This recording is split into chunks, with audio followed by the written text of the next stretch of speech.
अस्सलाम वालेकुम। अज के वेले जे आया नूं अज की सब तो वड्डी खबर तो यह है कि साडी वफाकी हुकूमत ने बिल आखिर जो 2 हफ्तियां तो भाड़ सांभिया है सानू मानने वास्ते सारिਆਂ ਨੂੰ ਉਹ राती भाड़ चला छड़िया है। और पेट्रोल की कीमत जी है फी लीटर 134 रुपए के करीब और डीजल की कीमत जी है तकरीबन 185 रुपए फी लीटर जी वधाती गई है। और उस तो बाद एक महंगाई का तूफान जोड़ा है वो शुरू हो गया है जिहदे के असरात जोड़े हैं ने वो आने वाले दिनों जोड़े नज़र आएंगे। हुकूमत जी है वो दावा ये कर रही है कि जनाब अली चूंकि ईरान जंग चल रही है, ईरान जंग की वजह तो पेट्रोल की डीजल की आमद जी है घटी हुई है, दुनिया पूरी एक बहरान फैलिया हुआ, लिहाजा असीं मजबूर हाँ। और साडे वज़ीर आज़म साहब ने यह भी फरमाया कि 2 हफ्ते जोड़ा है असीं नहीं वधाए, पूरी कोशिश तो बावजूद असीं जोड़ा है ना कोशिश की कि आवाम नूं रिलीफ मिले। लेकिन बिल आखिर कल हुकूमत के बकौल उन्होंने बस हो गई है तो उन्होंने आवाम की जी है ना बस करा छड़ी है।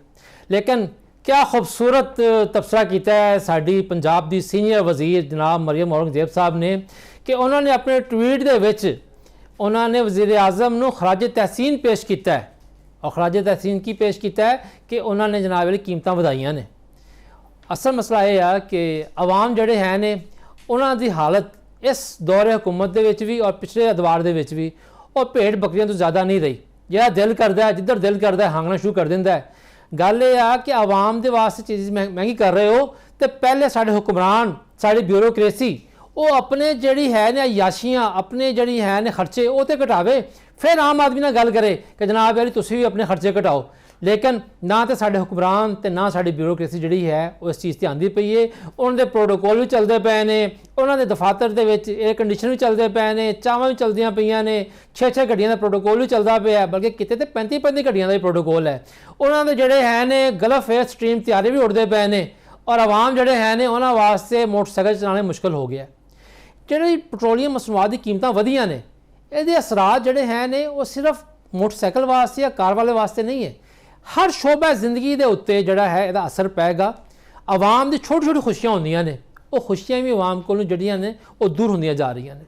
सब तो जिस तरह के सब्जी फल दालां चीनी घ्यो हर शय महंगी होएगी वो नाल नाल जी आवाम की तफरी है वो भी महंगी हो जाएगी। कुछ महीने पहले पंजाब हुकूमत ने बड़ा तगड़ा फैसला किया कि उन्होंने कोई 20 सालों के बाद पंजाब के विच बसंत मनाने की इजाज़त दी। बसंत जोड़ा कि जिंदा दिलाने लाहौर का सब तो वड्डा त्यौहार सी, होंदी तो पूरे पंजाब से बसंत लेकिन असल मज़ा जोड़ा होंदा सीगा वो लाहौर से ही आंदा सीगा। लाहौरी जिस तरह पतंग उड़ाते सन वो सबनों पता है। 20 साल बाद जो बसंत हुई उहदे नाल आवाम तो जिन्ने खुश होई होए, लेकिन जी पंजाब हुकूमत है उहदी भी मकबूलीयत जी एक दफ़ा तो अपने अरूज तक पहुँच गई। और वक्री गल है कि बसंत की मकबूलीयत नूं थोड़े अरसे बाद ही 10 अरब के जहाज़ ने जड़ा है ना वो फिती फिती कर छड़िया। लेकिन पिछली दफ़ा जी बसंत हुई है वो बारे क्या जानता है कि वह अमीरां की बसंत सी, गरीब आदमी उस बसंत तो महरूम रहा।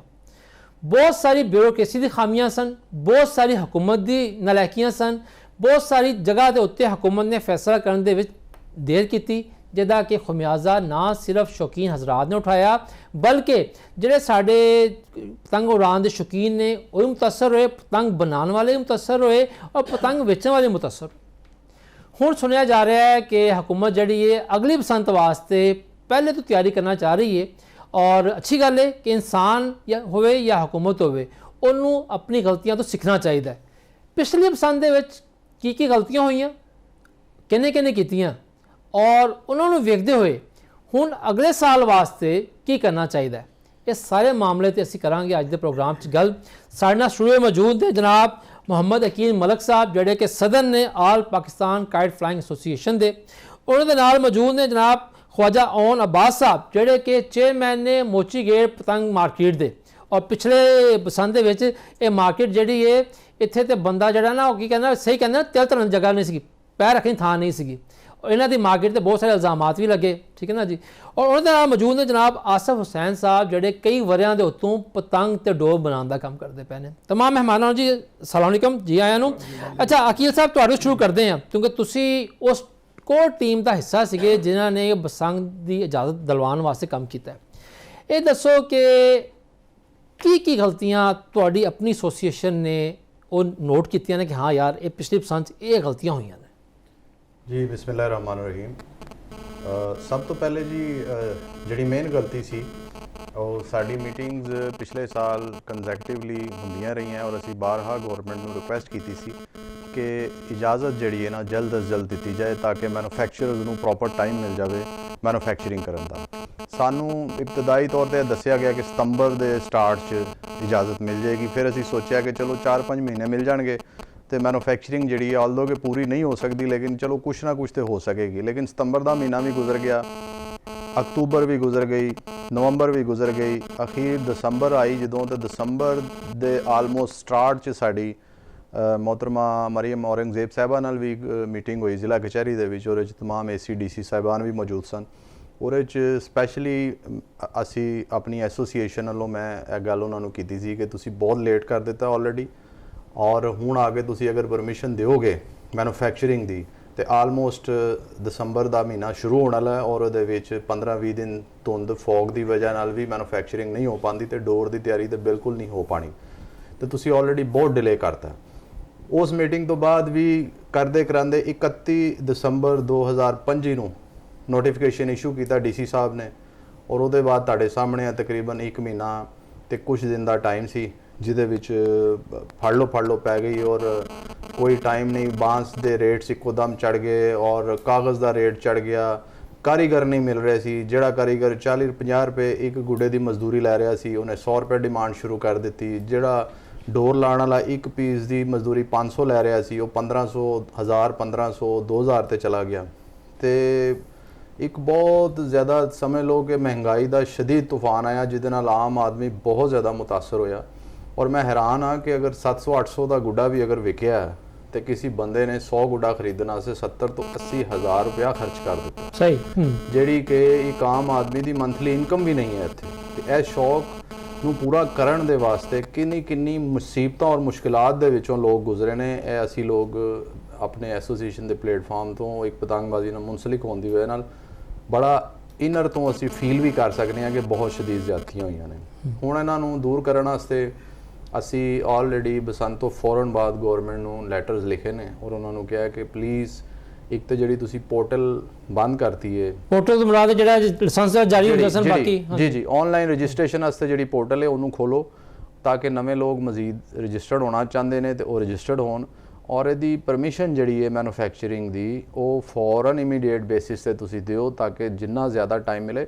ਦੇਖੋ ਇੱਕ ਕਾਰੀਗਰ ਹੈ ਰਿਜ਼ਵਾਨ ਸਾਹਿਬ, ਉਹ ਕਾਰੀਗਰ ਨੂੰ ਅਗਰ ਪੂਰਾ ਸਾਲ ਨਹੀਂ ਮਿਲੇਗਾ ਤੇ ਉਹ ਇਸ ਸ਼ੋਬੇ ਦੇ ਨਾਲ ਕਿਸ ਤਰ੍ਹਾਂ ਮੁਨਸਲਿਕ ਰਹੇਗਾ? ਇਹ ਕਿਸ ਤਰ੍ਹਾਂ ਹੋ ਸਕਦਾ ਹੈ ਕਿ ਉਹ 4 ਮਹੀਨੇ ਕਿਤੇ ਹੋਰ ਜੌਬ ਫਿਰ ਤੇ ਹਵਾਈ ਰੋਜ਼ੀ ਹੋਗੀ ਨਾ, ਯਾਰਦੀ ਹੋਗੀ ਤੇ ਇਹ ਤੇ ਪਰਮਾਨੈਂਟ ਬੇਸਿਸ ਤੇ ਅਗਰ ਲੋਕਾਂ ਨੂੰ ਰੋਜ਼ਗਾਰ ਮਿਲੇਗਾ ਤੇ ਫਿਰ ਕਾਰੀਗਰ ਇਹਦੇ 'ਚ ਕੰਮ ਕਰਨਗੇ, ਅਦਰਵਾਈਜ਼ ਤੇ ਫਿਰ ਅੱਛਾ ਇਹ ਦੱਸਿਓ ਜਿਹੜੀ ਪੋਰਟਲ ਦੀ ਗੱਲ ਕਰ ਰਹੇ ਹੋ ਜਿਹੜੇ ਲਾਇਸੈਂਸ ਪਹਿਲੇ ਜਾਰੀ ਹੋਏ ਸਨ, ਠੀਕ ਹੈ ਨਾ ਜੀ, ਕਾਫੀ ਸਾਰੇ ਹੋਏ ਸਨ, ਕਈ ਸੈਂਕੜਿਆਂ ਦੇ ਵਿੱਚ ਸਨ, ਉਹਦੀ ਆਖਰੀ ਡੇਟ ਕੀ ਐਕਸਪਾਇਰ ਹੋਣ ਦੀ? ਉਹਦੀ ਆਖਰੀ ਡੇਟ ਹੈ 31/12/2026 ਯਾਨੀ ਕਿ ਇਸੇ ਸਾਲ ਹੀ ਜੀ, ਇਸੇ ਸਾਲ ਜਿਹੜੀ ਬਸੰਤ ਹੈ ਉਹ ਤੇ ਹੁਕੂਮਤ ਸੋਚਦੀ ਪਈ ਅਗਲੇ ਸਾਲ ਫਿਰ ਫਰਵਰੀ 'ਚ ਕਰਵਾਉਣ ਦੀ, ਜਿਹਦਾ ਮਤਲਬ ਉਸ ਤੋਂ ਪਹਿਲੇ ਐਕਸਪਾਇਰ ਹੋ ਗਏ ਜੀ। ਉਹ ਐਕਸਪਾਇਰ ਹੋ ਜਾਣਗੇ। ਮੇਰਾ ਖਿਆਲ ਉਹਦੀ ਰਿਨਿਊਅਲ ਦਾ ਕੋਈ ਨਵਾਂ ਮੈਕੈਨਿਜ਼ਮ ਸ਼ਾਇਦ ਲੈ ਕੇ ਆਣਗੇ। ਰਿਨਿਊਅਲ ਦੀ ਸ਼ਾਇਦ ਕੋਈ ਛੋਟੀ ਮੋਟੀ ਕੋਈ ਫੀਸ ਰੱਖਣਗੇ, ਫਿਰ ਜਾ ਕੇ ਜਦੋਂ ਪੋਰਟਲ ਔਨ ਹੋਏਗੀ ਤੇ ਫਿਰ ਉਹਦੇ 'ਚ ਨਵੀਂ ਰਜਿਸਟ੍ਰੇਸ਼ਨ ਵਗੈਰਾ ਹੋ ਸਕਦੀ। ਫਿਲਹਾਲ ਉਹ ਬੰਦ ਪਈ ਹੈ। ਜਿੰਨੇ ਲੋਕ ਰਜਿਸਟਰਡ ਨੇ ਉਹ ਨਹੀਂ ਰਜਿਸਟਰਡ ਨੇ, ਇਹਦੇ 'ਚ ਮਜ਼ੀਦ ਕੋਈ ਵਾਧਾ ਘਾਟਾ ਨਹੀਂ ਹੈ। ਔਰ ਜਿਹੜੇ ਲੋਕਾਂ ਨੇ ਪਹਿਲੇ ਲਾਇਸੈਂਸ ਲਿਆ ਬੇਸ਼ੱਕ ਲਾਇਸੈਂਸ ਮੌਜੂਦ ਹੈ ਉਹਨਾਂ ਦੇ ਕੋਲ, ਲੇਕਿਨ ਹੁਣ ਉਹ ਮੈਨੂਫੈਕਚਰਿੰਗ ਨਹੀਂ ਕਰ ਸਕਦੇ ਜੀ। ਨਹੀਂ, ਨਾ ਵੇਚ ਸਕਦੇ ਨੇ, ਨਾ ਮੈਨੂਫੈਕਚਰਿੰਗ ਕਰ ਸਕਦੇ, ਨਾ ਵੇਚ ਸਕਦੇ ਨੇ, ਨਾ ਮੈਨੂਫੈਕਚਰਿੰਗ ਕਰ ਸਕਦੇ। ਤੇ ਜਿਹੜੇ ਵਿਚਾਰੇ ਕਾਰੀਗਰ ਦੂਜੇ ਸ਼ਹਿਰਾਂ 'ਚੋਂ ਆਏ ਸਨ ਕਿ ਲਾਹੌਰ 'ਚ ਇਹ ਸਾਰਾ ਸਾਲ ਕੰਮ ਚੱਲਣਾ ਹੈ,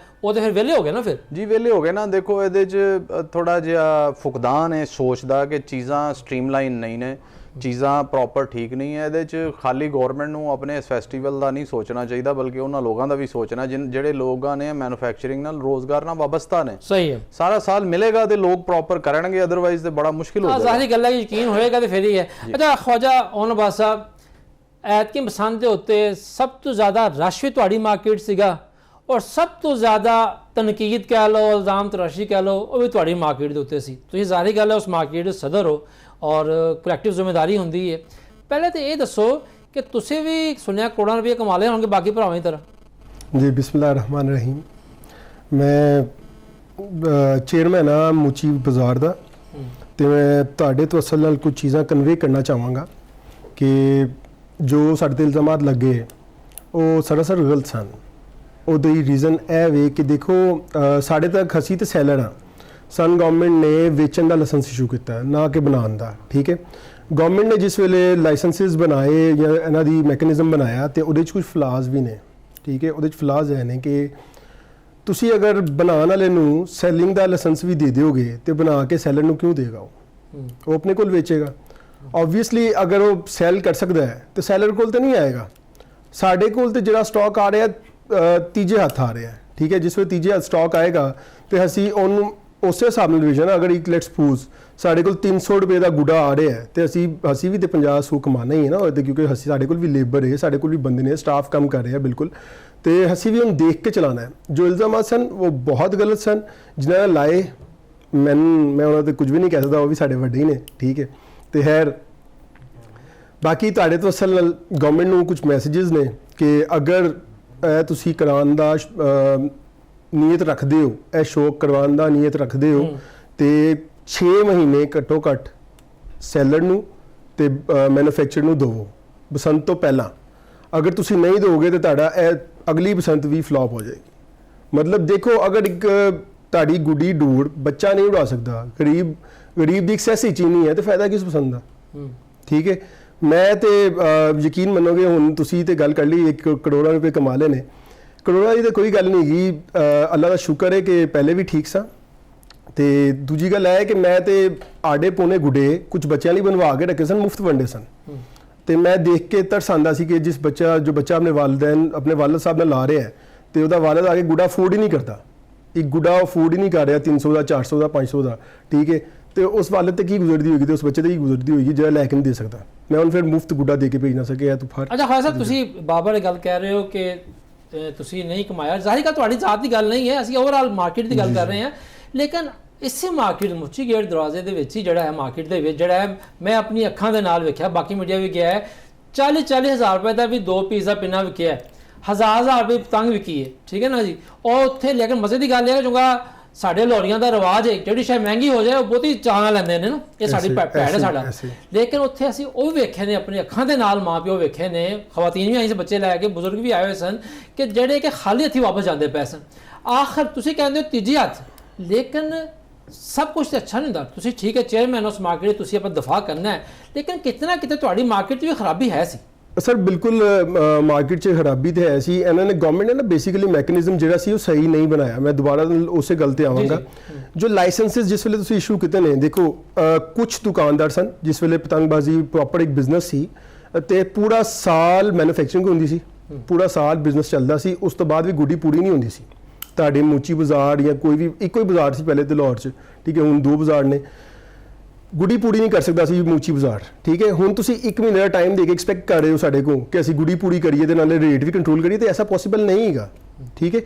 ਇਹਨਾਂ ਨੂੰ ਇਹਦੇ 'ਚ ਇਹ ਚਾਹੀਦਾ ਹੈ ਕਿ ਪਹਿਲੇ ਜਿਸ ਵੇਲੇ ਮਤਲਬ ਲਾਇਸੈਂਸ ਇਸ਼ੂ ਕਰਨ ਦਾ ਜਿਸ ਵੇਲੇ ਇਹਨਾਂ ਦਾ ਸਿਸਟਮ ਚੱਲ ਰਿਹਾ ਹੈ ਜਾਂ ਕੋਈ ਇਹਨਾਂ ਮੈਕੈਨਿਜ਼ਮ ਬਣਾਇਆ ਹੈ ਜਾਂ ਕੋਈ ਕਮੇਟੀ ਬਣਾਈ ਹੈ ਜਿਸ ਵੇਲੇ ਇਸ਼ੂ ਕਰਦੇ ਨੇ, ਤੇ ਸਾਡੀ ਕੋਰ ਕਮੇਟੀ ਜਿਹੜੀ ਹੈ ਜਿਹਦੇ ਸਾਡੇ ਸਦਰ ਸਾਹਿਬ ਨੇ ਜਾਂ ਚੇਅਰਮੈਨ ਗੂਗੀ ਸਾਹਿਬ ਨੇ, ਇਹਨਾਂ ਨਾਲ ਕੰਟੈਕਟ ਕਰਨ, ਠੀਕ ਹੈ। ਇਹਨਾਂ ਨੂੰ ਪੁੱਛਣ ਕਿ ਦੁਕਾਨਦਾਰ ਆਪ ਰਿਕਮੈਂਡ ਕਰੋ, ਠੀਕ ਹੈ, ਮੈਨੂਫੈਕਚਰ ਰਿਕਮੈਂਡ ਕਰੋ, ਜਿਹੜਾ ਮੈਨੂਫੈਕਚਰ ਹੈ ਉਹਨੂੰ ਬਿਲਕੁਲ ਵੇਚਣ ਦਾ ਲਾਇਸੈਂਸ ਨਾ ਦਿਓ ਔਰ ਜਿਹੜਾ ਵੇਚਣ ਵਾਲਾ ਹੈ ਉਹਨੂੰ ਬਿਲਕੁਲ ਬਣਾਉਣ ਦਾ ਲਾਇਸੈਂਸ ਨਾ ਦਿਓ, ਠੀਕ ਹੈ।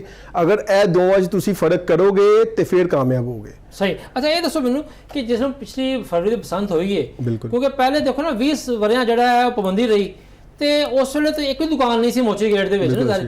ਜਦੋਂ ਇਜਾਜ਼ਤ ਮਿਲ ਗਈ ਹੈ, ਕਿੰਨੀਆਂ ਦੁਕਾਨਾਂ ਵਾਪਸ ਮੁੜ ਕੇ ਇਸ ਕੰਮ ਤੇ ਆਈਆਂ ਸਨ? ਜੀ ਬਿਲਕੁਲ, ਪਹਿਲੇ ਤੇ ਤਕਰੀਬਨ 70-80 ਦੁਕਾਨਾਂ ਸਨ ਜਿਸ ਵੇਲੇ ਬਿਜ਼ਨਸ ਹੁੰਦਾ ਸੀ 12 ਮਹੀਨੇ ਦਾ, ਠੀਕ ਹੈ। ਤੇ ਮੈਂ ਤੁਹਾਡੇ ਤੋਂ ਉਸ ਨਾਲ ਦੱਸਦਾ ਕਿ ਸਾਡੀ ਜਿਹੜੀ ਸੀ ਦੂਜੀ ਵੱਡੀ ਦੁਕਾਨ ਸੀ ਏਸ਼ੀਆ ਦੀ, ਨਾਸਰ ਕਾਇਟ ਮਰਚੈਂਟ, ਠੀਕ ਹੈ। ਤੇ ਹੁਣ ਬਿਲਕੁਲ ਤਕਰੀਬਨ ਕੋਈ 30-40 ਦੁਕਾਨਦਾਰ ਹੋਣਗੇ ਜਿਨ੍ਹਾਂ ਨੇ ਬਿਜ਼ਨਸ ਕੀਤਾ ਹੋਏਗਾ। ਔਰ ਹੁਣ ਚੁੱਕੇ ਪਸੰਦ ਹੋ ਗਈ ਹੈ ਤੇ ਹੁਣ ਉਹਨਾਂ ਦੁਕਾਨਾਂ ਵਿੱਚ ਕੀ ਹੁੰਦਾ ਪਿਆ 30-40? ਕੁਝ ਵੀ ਨਹੀਂ, ਪਹਿਲੇ ਵੀ ਹਾਲੀ ਸਨ, ਕੁਝ ਖਿਡੌਣਿਆਂ ਦਾ ਕੰਮ ਕਰਦੇ ਸਨ, ਕੁਝ ਗੋਲੀ ਟੋਫੀ ਦਾ ਕੰਮ ਕਰਦੇ ਸਨ, ਡਿਫਰੈਂਟ ਬਿਜ਼ਨੈਸ ਸਨ ਉਹਨਾਂ ਦੇ, ਠੀਕ ਹੈ। ਉਹਨਾਂ ਗੁੱਡੀ ਡੋਰ ਦਾ ਤੇ ਬਿਜ਼ਨਸ ਅਸੀਂ ਜਦੋਂ ਦੀ ਪਤੰਗਬਾਜ਼ੀ ਬੰਦ ਹੋਈ ਹੈ ਕੋਈ ਕੰਮ ਨਹੀਂ ਕੀਤਾ ਦੁਕਾਨ। ਸਹੀ। ਅੱਛਾ ਆਸਫ ਹੁਸੈਨ ਸਾਹਿਬ, ਜਿਸ ਤਰ੍ਹਾਂ ਕਿ ਤੁਹਾਡੇ ਦੋਸਤ ਕਹਿ ਰਹੇ ਨੇ ਕਿ ਜੀ ਇਹ ਗਲਤੀ ਕੀਤੀ ਹੁਕੂਮਤ ਨੇ ਕਿ ਜਿਹੜਾ ਪਤੰਗ ਡੋਰ ਬਣਾਉਂਦਾ ਪਿਆ ਹੈ ਉਹਨੂੰ ਦੂਸਰਾ ਲਾਇਸੈਂਸ ਜਿਹੜਾ ਵੇਚਣ ਦਾ ਵੀ ਦੇ ਦਿੱਤਾ। क्या ये गल ठीक है कि पतंग ते डोर बनाने वाले नूं वेचण दा लाइसेंस नहीं मिलना चाहिए? जी देखो, सब ना पहले तो यह वे कि जिन्हें अगर ਮੇਕਿੰਗ ਦਾ ਤੁਸੀਂ ਹੁਣ ਲਾਇਸੈਂਸ ਦੇ ਰਹੇ ਹੋ। ਹੁਣ ਗਵਰਨਮੈਂਟ ਦੀ ਇੱਕ ਪਾਲਿਸੀ ਸੀ ਕਿ ਮੇਕਿੰਗ ਵਾਲੇ ਨੂੰ ਤੁਸੀਂ ਐ ਤਾਂ ਨਹੀਂ ਕਹਿ ਕਿ ਮੇਕਿੰਗ ਵਾਲਾ ਲਾਇਸੈਂਸ ਬਣਾ ਕੇ ਸੇਲ ਵੀ ਕਰੇਗਾ। ਜ਼ਾਹਿਰ ਹੈ ਜੋ ਉਹਨੇ ਕੋਲ ਤੇ ਨਹੀਂ ਰੱਖਣਾ, ਉਹਦੇ ਲਈ ਸੇਲ ਵੀ ਕਰਨਾ ਹੈ ਤੇ ਉਹਦੇ ਲਈ ਉਹਨੇ ਸੇਲਰ ਦਾ ਵੀ ਲਾਇਸੈਂਸ ਜ਼ਰੂਰ ਬਣਵਾਇਆ ਸੇਲ ਲਈ। ਤੇ ਦੂਜੀ ਗੱਲ ਹੈਗੀ ਹੈ ਕਿ ਮੈਂ ਇਸ ਚੀਜ਼ ਨੂੰ ਐਗਰੀ ਨਹੀਂ ਕਰਦਾ ਕਿ ਇਸ ਚੀਜ਼ ਤੇ ਹੋਣਾ ਚਾਹੀਦਾ ਹੈ ਕਿ ਪਤੰਗਬਾਜ਼ੀ ਜਿਹੜੀ ਹੈਗੀ ਹੈ, ਜਿਹੜੀ ਬਣਾਉਣ ਵਾਲਿਆਂ ਨਾਲ ਸੇਲਰ ਦਾ ਵੀ ਲਾਇਸੈਂਸ ਨਾ ਹੋਵੇ। ਹੁਣ ਸਭ ਨਾਲ ਵੱਡੀ ਜਿਹੜਾ ਇਸ਼ੂ ਆਇਆ ਹੈ ਨਾ, ਇਸ਼ੂ ਨਾ ਬਣਾਉਣ ਵਾਲੇ ਨੇ ਪਾਇਆ ਤੇ ਨਾ ਮੈਨੂਫੈਕਚਰ ਡੋਰ ਫੈਕਚਰ ਕਿਸੇ ਨੇ ਨਹੀਂ ਪਾਇਆ।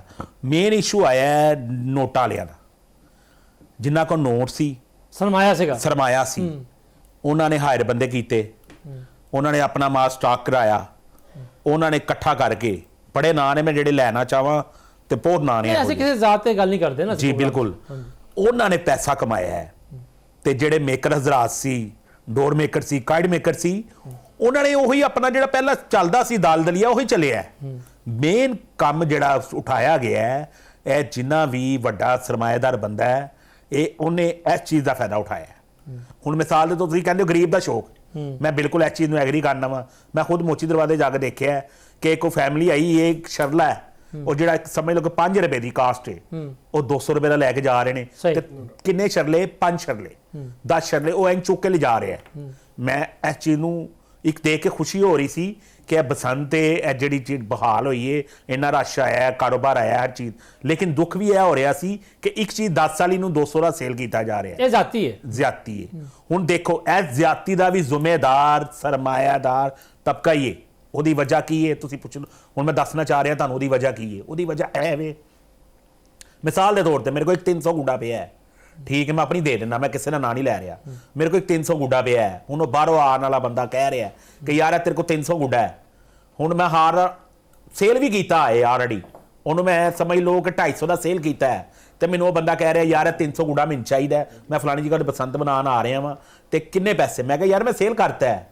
ਹੁਣ ਉਹਦਾ ਹੋ ਕੀ ਰਿਹਾ यार, तावा 800 का, 1.5 तावा 1200, ये मुझे दे दो। उन्होंने को पैसे ने, उन्हें तो अपनी डिमांड करती। ਹੁਣ ਕਈ ਵਿੱਚ ਲੋਕ ਇਹੋ ਜਿਹੇ ਵੀ ਆਏ ਨੇ ਜਿਨ੍ਹਾਂ ਨੂੰ ਅਸੀਂ ਪੈਸੇ ਫੜਾਏ ਸੀ ਕਿ ਯਾਰ ਗੁੱਡਾ ਸਾਡਾ ਹੋਣਾ ਚਾਹੀਦਾ, ਅਸੀਂ ਸੇਲ ਕਰਨਾ ਹੈ, ਅਸੀਂ 150 ਦਾ ਜਾਂ 200 ਦਾ ਸੇਲ ਕਰਨਾ ਹੈ। ਉਹ ਗੁੱਡਾ ਲੋਕਾਂ ਨੇ ਉਹਨਾਂ ਨੂੰ ਅਮੀਰ ਤਬਕਿਆਂ ਨੂੰ ਦੇ ਦਿੱਤਾ ਜੀ। ਅੱਜ ਦਾ ਇੱਥੇ ਲਾਂਗੇ ਛੋਟੀ ਬ੍ਰੇਕ, ਤੇ ਬ੍ਰੇਕ ਤੋਂ ਬਾਅਦ ਵਾਪਸ ਆ ਗੱਲ ਕਰਾਂਗੇ ਕਿ ਬਸੰਤ ਦੀ ਖਾਮੀਆਂ ਤੇ ਸਭ ਦੇ ਸਾਹਮਣੇ ਆ ਗਈਆਂ, ਤੁਸੀਂ ਵੀ ਗੱਲ ਕਰ ਰਹੇ ਹੋ, ਲੇਕਿਨ ਇਹਦਾ ਹੱਲ ਕੀ ਹੈ ਇਹਨਾਂ ਦਾ, ਇਹ ਤੇ ਗੱਲ ਕਰਾਂਗੇ ਛੋਟੀ ਬ੍ਰੇਕ ਤੋਂ ਬਾਅਦ।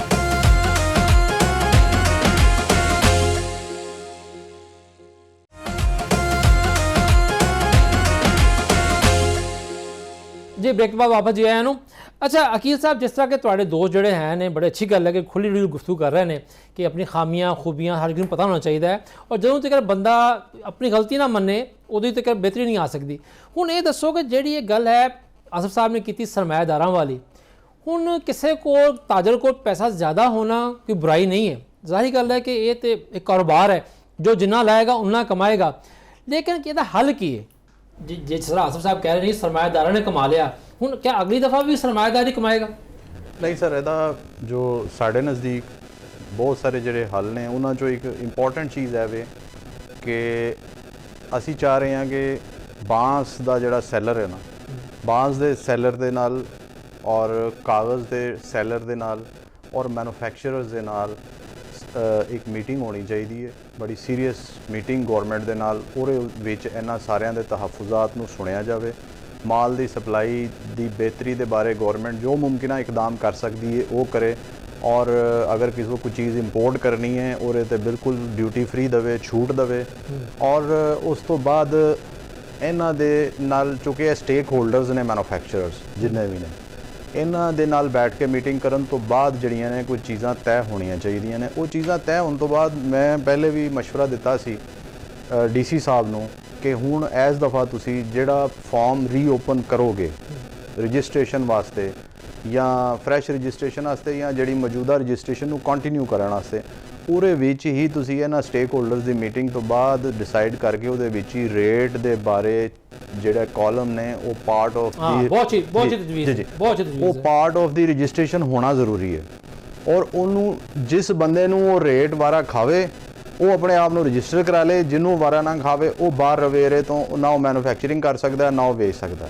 ਲਿਹਾਜ਼ਾ ਇਹਦਾ ਕੋਈ ਨਾ ਕੋਈ ਇਹਦੀ ਹੱਦ ਦੇਖੋ, ਧਾਗੇ ਦੀ ਪ੍ਰਾਈਸ ਤੋਂ ਬਾਅਦ, ਉਹਦੀ ਡੋਰ ਦੀ ਲਗਵਾਈ ਤੋਂ ਬਾਅਦ, ਔਰ ਬਾਂਸ ਦੀ ਕਾਸਟ ਤੋਂ ਬਾਅਦ, ਕਾਗਜ਼ ਦੀ ਕਾਸਟ ਔਰ ਮਜ਼ਦੂਰ ਦੀ ਮਜ਼ਦੂਰੀ ਦੇਣ ਤੋਂ ਬਾਅਦ, ਇਹਨਾਂ ਚੀਜ਼ਾਂ ਦਾ ਇਹਨਾਂ ਦਾ ਮੁਨਾਸਬ ਪ੍ਰੋਫਿਟ ਰੱਖਣ ਤੋਂ ਬਾਅਦ, ਫਿਕਸ ਕਰ ਲੈ ਜੀ ਜੀ ਮੁਨਾਸਬ ਪ੍ਰੋਫਿਟ ਰੱਖਣ ਤੋਂ ਬਾਅਦ ਇਹਦੀ ਕੋਈ ਮੈਕਸਿਮਮ ਹੱਦ ਜਿਹੜੀ ਉਹ ਮੈਨੂਫੈਕਚਰਰਸ ਨੂੰ ਹੈ ਕਿਸ ਭਾਅ ਪੈਣਾ ਚਾਹੀਦਾ ਔਰ ਉਹਨੂੰ ਕੀ ਮਿਲਣਾ ਚਾਹੀਦਾ।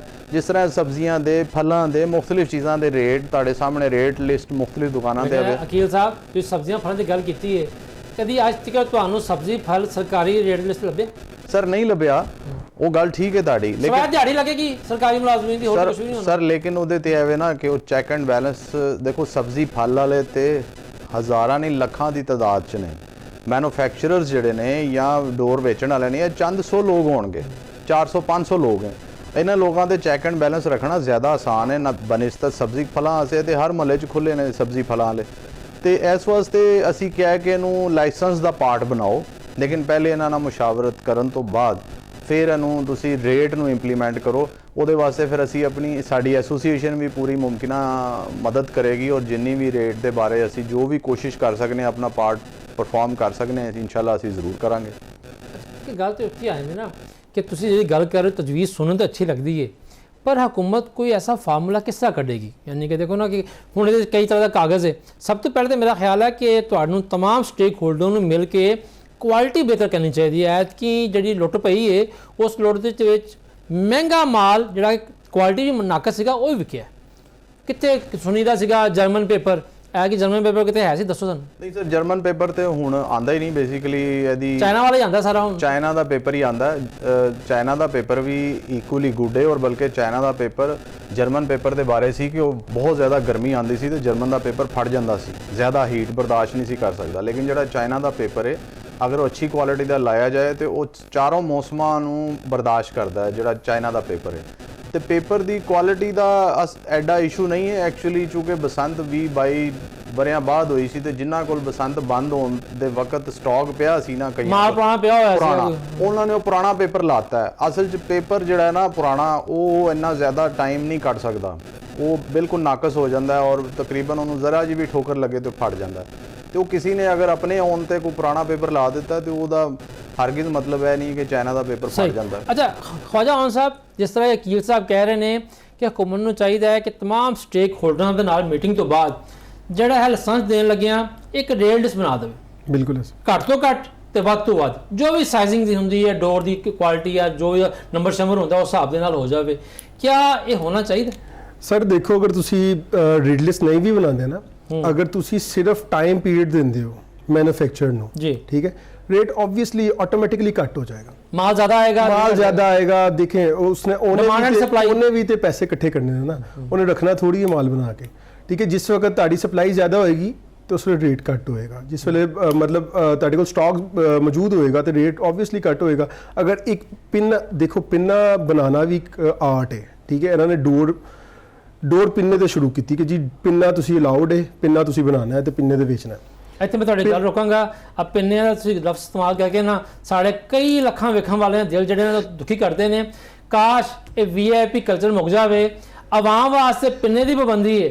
ਤੇ ਅੱਜ ਵੀ ਉਹ ਤਸਵੀਰਾਂ ਸੋਸ਼ਲ ਮੀਡੀਆ ਤੇ ਮੌਜੂਦ ਨੇ ਕਿ ਸਾਡੇ ਹੁਕਮਰਾਨ ਜਿਹੜੇ ਹੈ ਨੇ, ਉਹ ਸਾਡੇ ਵੱਡੇ ਵੱਡੇ ਅਫਸਰ ਵੱਡੇ ਬਾਬੂ ਉਹ ਸਰਕਾਰੀ ਖਰਚੇ ਤੇ ਬਸੰਤ ਮਨਾਉਂਦੇ ਹੋਏ ਚਰਖੀਆਂ ਇਸਤੇਮਾਲ ਕਰ ਰਹੇ ਨੇ, ਤੇ ਆਮ ਬੰਦਾ ਜਿਹੜਾ ਹੈ ਉਹ ਤੇ ਉਹਦੇ ਬੱਚੇ ਵਿਚਾਰੇ ਜਿਹੜੇ ਹੈ ਨੇ ਉਹ ਪਿੰਨੇ ਲਪੇਟਦਾ ਰਹਿ ਗਿਆ। जी ख्वाजा साहब, मेरी अल्फाज बनती है, मैं तो कुछ नहीं कह सकता, लेकिन बहरहाल जो पिन्ने तो तुसी आंदे हो, पिन्ना करना भी काट है, ठीक है। तो पिन्ना अगर एक दिन च एक बंदा करता तो 2 तो 3 पिन्ने तो वध नहीं कर सकता, ठीक है। अगर उन्हें तुसी 1 महीना दोगे तो मतलब उन्हें तो 100 या 125 पिन्ना बनाया, 125 पिन्ना इत्थे पसंद जिंदा ते लाने लाहौर की पसंद है। सिर्फ लाहौर पसंद नहीं करता, बाकी शहर जिहड़े अगर लाहौर की बारी 4 करोड़ है तो 20, 25, 30, 40 लाख बंदा बाहरों भी आके पसंद करता है, ठीक है। इत्थे वाफड़ मिकदार च तुहानूं स्टॉक चाहिए है। देखो तुहाडे कोल एक मरियम साहिबा ने बिल्कुल पसंद अनाउंस की, ठीक किया कि पसंद होनी चाहिए है, लेकिन जेह्ड़े थल्ले अफसरान बाला ने मतलब ब्यूरोक्रेसी जिन कही है, उन्होंने कोल मैकेनिज्म ही नहीं हैगा, वो मतलब कुछ करना ही नहीं चाहते, ठीक है। निक ऑफ द टाइम तुसीं आए कहंदे हो ऐ कर लो, इस तरह थोड़ी होंदा। 30 दिन पहले तुसीं अलाउ कर रहे हो, 30 दिनां च की बनाएगा तो की बेचेगा। ਤੇ ਫਿਰ ਤੁਸੀਂ ਕਹਿੰਦੇ ਹੋ ਕਿ ਪਿੰਨਾ ਵੇਚਣਾ ਹੈ, ਚਰਖੀ ਨਹੀਂ ਵੇਚਣੀ, ਸਟਾਕ ਗਲਤ ਸੀ, ਮਾਲ ਗੰਦਾ ਸੀ, ਮਹਿੰਗਾ ਮਾਲ ਵਿਕਿਆ। ਇਹ ਸਾਰੀਆਂ ਗੱਲਾਂ ਬਾਅਦ 'ਚ ਹੋ ਸਕਦੀਆਂ ਨੇ, ਲੇਕਿਨ ਪਹਿਲੇ ਆਪਣੇ ਤੇ ਤਵੱਜਾ ਕਰੋ। 6 ਮਹੀਨੇ 7 ਮਹੀਨੇ ਦਾ ਟਾਈਮ ਦਿਓ। ਨਾਲੇ ਅਗਰ ਤੁਸੀਂ ਚਾਹੁੰਦੇ ਹੋ ਕਿ ਤੁਹਾਡੀ ਪਸੰਦ ਕਾਮਯਾਬ ਪਸੰਦ ਹੋਵੇ, ਤੇ ਅਗਰ ਤੁਸੀਂ 1 2 3 ਮਹੀਨੇ ਦਾ ਟਾਈਮ ਦੇਣਾ, ਤੇ ਨਾਲ ਕਿਸੇ ਸ਼ਹਿਰਾਂ ਨੂੰ ਅਲਾਓ ਕਰੋ ਕਿ ਉੱਥੋਂ ਸਟਾਕ ਲੈ ਕੇ ਆਈਏ ਟਾਈਮ ਸਿਰ। 2 ਦਿਨ ਪਹਿਲੇ ਨਹੀਂ, ਘੱਟੋ ਘੱਟ 20 ਦਿਨ 25 ਦਿਨ ਪਹਿਲੇ ਲੋਕਾਂ ਨੂੰ ਪਤਾ ਹੋਏ ਕਿ ਤੁਸੀਂ ਸਟਾਕ ਇਕੱਠਾ ਕੀਤਾ ਹੈ, ਵੇਚਣਾ ਹੈ, ਸਸਤਾ ਵੇਚਣਾ ਹੈ। ਅਗਰ ਘੱਟ ਸਟਾਕ ਹੋਏਗਾ ਤੇ ਮਹਿੰਗਾ ਵੇਚਣਗੇ ਉਹ, ਅਗਰ ਵਾਫਰ ਸਟਾਕ ਹੋਏਗਾ ਤੇ ਸਸਤਾ ਵੇਚਣਗੇ। ਇਹ ਤਾਂ ਪੂਰੀ ਦੁਨੀਆ ਦਾ ਅਸੂਲ ਹੈ ਕਿ ਜਿੱਥੇ ਡਿਮਾਂਡ ਸਪਲਾਈ ਬਰਾਬਰ ਹੋਏਗੀ ਰੇਟ ਘੱਟ ਹੋਏਗਾ, ਜਿੱਥੇ ਡਿਮਾਂਡ ਜ਼ਿਆਦਾ ਸਪਲਾਈ ਜਿਹੜੀ ਘੱਟ ਹੈ ਤੇ ਰੇਟ ਜਿਹੜਾ ਜਾਏਗਾ। ਆ ਤੁਸੀਂ ਗੱਲ ਕੀਤੀ ਨਾ ਦੂਜੇ ਸ਼ਹਿਰਾਂ ਵਾਲੀ, ਅੱਲਾ ਜਾਣੇ ਸੱਚ ਹੈ ਝੂਠ ਹੈ, ਪਰ ਬੜੀ ਪੱਕੀ ਖਬਰਾਂ ਨੇ ਕਿ ਕਸੂਰ 'ਚ ਕੋਈ ਹੁਕਮਰਾਨ ਜਮਾਤ ਦੇ MP ਸਾਹਿਬ ਨੇ, ਉਹਨਾਂ ਨੇ ਆਪਣੀ ਇੱਕ ਫੈਕਟਰੀ ਜਾਂ ਗੋਦਾਮ ਦੇ ਵਿੱਚ ਪੂਰਾ ਸੈਟਅਪ ਲਾਇਆ ਹੋਇਆ ਸੀਗਾ ਪਤੰਗ ਬਣਾਉਣ ਦਾ। ਲੱਗਦਾ ਕਿ ਉਹਨਾਂ ਨੂੰ ਮੁਖਬਰੀ ਹੋ ਗਈ ਹੋਏਗੀ। ਤੇ ਜ਼ਾਹਰੀ ਗੱਲ ਹੈ ਕਿ MP MN ਜਿਹੜੇ ਹੈ ਨੇ ਉਹ ਹਰ ਕਾਨੂੰਨ ਤੋਂ ਬਾਲਾਦਾਰ ਹੁੰਦੇ ਨੇ। ਕਾਨੂੰਨ ਸਿਰਫ ਤੁਹਾਡੇ ਵਾਸਤੇ ਹੁੰਦਾ ਹੈ। ਅੱਛਾ ਆਸਫ ਸਾਹਿਬ, ਤੁਸੀਂ ਦੱਸੋ ਤੁਹਾਡੀ ਕੀ ਰਾਏ ਹੈ ਕਿ ਮੈਨੂਫੈਕਚਰਿੰਗ ਜਿਹੜੀ ਹੈ ਇਹ ਕਦੋਂ ਸ਼ੁਰੂ ਹੋਣੀ ਚਾਹੀਦੀ ਹੈ? ਇਹਦਾ ਜ਼ਾਹਰੀ ਗੱਲ ਹੈ ਕਾਰੀਗਰ ਲੱਭਣਾ ਵੀ ਤਾਂ ਇੱਕ ਆਰਟ ਹੈ ਨਾ, ਇੱਕ ਫਨ ਹੈ ਨਾ, ਕਿ ਕਾਰੀਗਰ ਲੱਭਣਾ। ਕਿਸੇ ਨੂੰ ਤੁਸੀਂ ਲਿਆ ਕੇ ਬਿਠਾ ਕੇ 2 ਹਫ਼ਤਿਆਂ ਤੇ ਪਤੰਗ ਬਣਾਉਣੀ ਨਹੀਂ ਸਿਖਾ ਸਕਦੇ। ਤੁਹਾਡਾ ਰਾਹ ਮਟੀਰੀਅਲ ਜਿਹੜਾ ਵਾ ਉਹਦੀ ਫਰਾਹਮੀ ਜਿਹੜੀ ਵਕੀਲ ਸਾਹਿਬ ਨੇ ਵੀ ਗੱਲ ਕੀਤੀ ਹੈ, ਕਦੋਂ ਤੋਂ ਸਟਾਰਟ ਹੋਣੀ ਚਾਹੀਦੀ ਹੈ? ਕਦੋਂ ਤੋਂ ਤੁਸੀਂ ਮੈਨੂਫੈਕਚਰਿੰਗ ਸ਼ੁਰੂ ਕਰੋ, ਸਟਾਕ ਕਰੋ? ਯਾਨੀ ਕਮ ਸੇ ਕਮ 4-5 ਮਹੀਨੇ ਪਹਿਲਾਂ ਤਾਂ ਸਟਾਕ ਤਿਆਰ ਹੋਣਾ ਚਾਹੀਦਾ ਨਾ। ਅੱਛਾ ਜੀ, ਸਭ ਨਾਲ ਪਹਿਲੀ ਗੱਲ ਤੇ ਇਹ ਵੇ ਕਿ ਦੇਖੋ ਸੱਚੀ ਗੱਲ ਹਮੇਸ਼ਾ ਕੌੜੀ ਹੁੰਦੀ ਹੈ। ਮੈਂ ਹੁਣ ਤੁਹਾਨੂੰ ਫਿਰ ਦੱਸ ਰਿਹਾ ਵਾਂ ਕਿ ਮੈਂ ਕਹਿ ਰਿਹਾ ਸੀ ਕਿ ਸਰਮਾਏਦਾਰ, ਤੇ ਉਹ ਤੁਹਾਡਾ ਥੋੜੀ ਦੇਰ ਦਾ ਪਹਿਲਾ ਬਿਆਨ ਕਿ ਫਲਾਣੇ ਬੰਦੇ ਨੇ ਉਹਨੂੰ ਇਹ ਹੋ ਗਿਆ, ਉਹਨੇ ਕਾਰੋਬਾਰ ਕਰਕੇ ਆਪਣਾ, ਦੇਖੋ ਸਾਰੀ ਜਵਾਬ ਆ ਰਹੇ ਨੇ। ਤੇ ਦੂਜਾ ਹੁਣ ਆਨੇ ਆ ਇਸ ਪਾਸੇ ਕਿ ਇਹਦਾ ਹੱਲ ਕੀ ਹੈ। ਹੁਣ ਇਹਦਾ ਹੱਲ ਇਹ ਹੈਗਾ, ਡੋਰ ਤੁਸੀਂ 35 ਨੰਬਰ ਪਾਸ ਕਰਤੀ, ਬਹੁਤ ਅੱਛਾ ਕੀਤਾ, ਠੀਕ ਹੈ। ਗੁੱਡਾ ਤੁਸੀਂ 1.5 ਤਵਾ ਕਰਤਾ, ਮੇਰੀ ਨਜ਼ਰ ਵਿੱਚ ਉਹਦਾ ਥੋੜਾ ਜਿਹਾ ਇਸ਼ੂ ਹੈ। ਉਹਦਾ ਇਸ਼ੂ ਇਹ ਵੇ ਕਿ ਇੱਕ ਚੀਜ਼ ਨੂੰ ਤੁਸੀਂ ਦਾਇਰਾ ਲਾ ਦਿੱਤਾ ਹੈ ਕਿ ਇਸ ਦਾਇਰੇ ਦੇ ਮੁਤਾਬਿਕ ਤੁਸੀਂ ਅੰਡਰ ਰਹਿਣਾ ਹੈ। ਮੇਰਾ ਖਿਆਲ ਉਹ ਜਿੰਨਾ ਮਰਜ਼ੀ ਦਾਇਰਾ ਲਾ ਲਓ, ਤੁਹਾਡੀ ਜਿੰਨੀ ਕੋ ਆਵਾਮ ਹੈ ਬਾਹਰ ਦਾਇਰੇ ਤੋਂ ਆ ਹੀ ਜਾਂਦੀ ਹੈ। ਤੇ ਲਿਹਾਜ਼ਾ ਮੇਰਾ ਇੱਕ ਗੌਰਮੈਂਟ ਅੱਗੇ ਇੱਕ ਰਿਕੁਐਸਟ ਹੈ ਕਿ ਸਭ ਤੋਂ ਪਹਿਲੇ ਕਿ 1.5 ਤਵੇ ਵਾਲਾ ਗੁੱਡਾ ਇਹਨੂੰ ਵਧਾਇਆ ਜਾਵੇ, 2.5 ਤਵਾ ਕੀਤਾ ਜਾਵੇ, ਡੋਰ 35 ਨੰਬਰ ਰਵੇ। ਤੇ ਦੂਜਾ ਜਿਹੜਾ ਪਿੰਨਾ ਹੈ, ਪਿੰਨਾ ਹੀ ਕਾਰ ਰਹੇ। ਹੁਣ ਚੰਦ ਬੰਦੇ ਨੇ ਜਿਹੜੇ ਕਰ ਸਕਦੇ ਨੇ। ਅਗਰ ਤੁਸੀਂ ਪਿੰਨੇ ਤੇ ਰਹੇ ਤੇ ਮੈਨੂੰ ਨਹੀਂ ਲੱਗਦਾ ਕਿ ਤੁਸੀਂ ਫਿਰ ਨੈਕਸਟ ਬਸੰਤ ਤੇ ਪਿੰਨੇ ਨੂੰ ਹੀ ਤੁਸੀਂ ਕਹਿ ਸਕੋਗੇ ਹਰ ਛੱਤ ਤੇ ਪਿੰਨਾ ਹੋਵੇ। ਪਿੰਨੇ ਵਾਲੀ ਸਜੈਕਸ਼ਨ ਜਿਹੜੀ ਹੈ ਨਾ, ਥੋੜਾ ਜਿਹਾ ਉਹਦੇ ਵੱਲ ਗੌਰ ਕਰੋ। ਚਰਖੀ ਹੋਣੀ ਚਾਹੀਦੀ ਹੈ। ਉਹਦੀ ਵਜ੍ਹਾ ਹੈਗੀ ਹੈ ਕਿ ਪਿੰਨੇ ਅਗਰ ਦਿਹਾੜੀ ਦੇ ਵਿੱਚ ਤੁਹਾਡੇ 20 ਲੱਗਣੇ ਨੇ ਤੇ ਚਰਖੀਆਂ ਤੁਹਾਡੀਆਂ 50 ਲੱਗਣੀਆਂ ਜੀ। ਅਗਰ ਤੁਸੀਂ ਬਸੰਤ ਕਾਮਯਾਬ ਕਰਨਾ ਚਾਹੁੰਦੇ ਹੋ, ਗੁੱਡੇ ਨੂੰ ਵੀ ਵਸੀ ਕਰੋ, 2.5 ਵਜੇ ਤੱਕ ਲਿਆਓ ਤੇ ਪਿੰਨੇ ਨੂੰ ਚਰਖੀ ਤੇ ਲਿਆਓ। ਨਾਲੇ ਵੈਸੇ ਵੀ ਆਸਫ ਸਾਹਿਬ ਗੱਲ ਇਹ ਆ ਕਿ ਇਸ ਦਾ ਬਸੰਤ ਦੇ ਵਿੱਚ ਗੋਗੇ ਪਾਬੰਦੀ ਸੀ ਚਰਖੀ ਦੀ, ਲੇਕਿਨ ਤਾਕਤਵਰ ਲੋਕਾਂ ਦੇ ਇਲਾਵਾ ਆਮ ਲੋਕਾਂ ਨੇ ਵੀ ਬੇਤਾਸ਼ਾ ਸੀ ਜਗ੍ਹਾ ਤੇ ਵੇਖਿਆ ਚਰਖੀਆਂ ਚੱਲ ਰਹੀਆਂ ਨੇ। ਬਰਾਏ ਨਾਮ ਪਾਬੰਦੀ ਸੀ, ਪਸ਼ਾਵਰੋਂ ਸਾਰਾ ਮਾਲ ਆਇਆ, ਚਰਖੀਆਂ ਆਈਆਂ ਨੇ, ਖੁੱਲੇ ਆਮ ਵਿਕੀਆਂ ਨੇ। ਭਾਈ ਗੱਲ ਹੈਗੀ ਹੈ ਕਿ ਦੇਖੋ ਪਿੰਨਾ ਤੁਸੀਂ ਬਹੁਤਾ ਵੀ ਲਗਾ ਲਓ, ਅਗਰ ਸਾਡੇ ਪੰਜਾਬ ਲਾਹੌਰ ਦੇ ਵਿੱਚ ਸੇਲ ਹੋਇਆ ਹੈ 10,000 ਹੋਇਆ, 10,000 ਪਿੰਨਾ ਤੁਸੀਂ ਛੱਤਾਂ ਦੇਖੋ, ਆਵਾਮ ਦੇਖੋ, ਜਿਹਨੂੰ ਫਿਰ ਜੋ ਲੱਭਿਆ ਉਹਨੇ ਉਡਾ ਦਿੱਤਾ ਕਿਉਂਕਿ ਬਸੰਤ ਸੀ। ਤੇ ਗੌਰਮੈਂਟ ਨੇ ਵੀ ਮੇਰੇ ਖਿਆਲ ਨਾਲ ਰਿਆਇਤ ਦੇ ਦਿੱਤੀ ਥੋੜੀ, ਚਲੋ ਮਿਹਰਬਾਨੀ। ਤੇ ਲੇਕਿਨ ਮੈਂ ਫਿਰ ਸਜੈਕਸ਼ਨ ਇਹੀ ਦਿਆ ਨਾ ਕਿ ਚਰਖੀ ਵਾਲ ਗੌਰ ਕੀਤਾ ਜਾਵੇ। 35 ਨੰਬਰ ਡੋਰ ਦੇਖੋ, ਇਹਦੇ ਲਈ ਤਜਰਬੇਕਾਰ ਬੰਦਿਆਂ ਦੀ ਟੀਮਾਂ ਦੀ ਜ਼ਰੂਰਤ ਹੈ।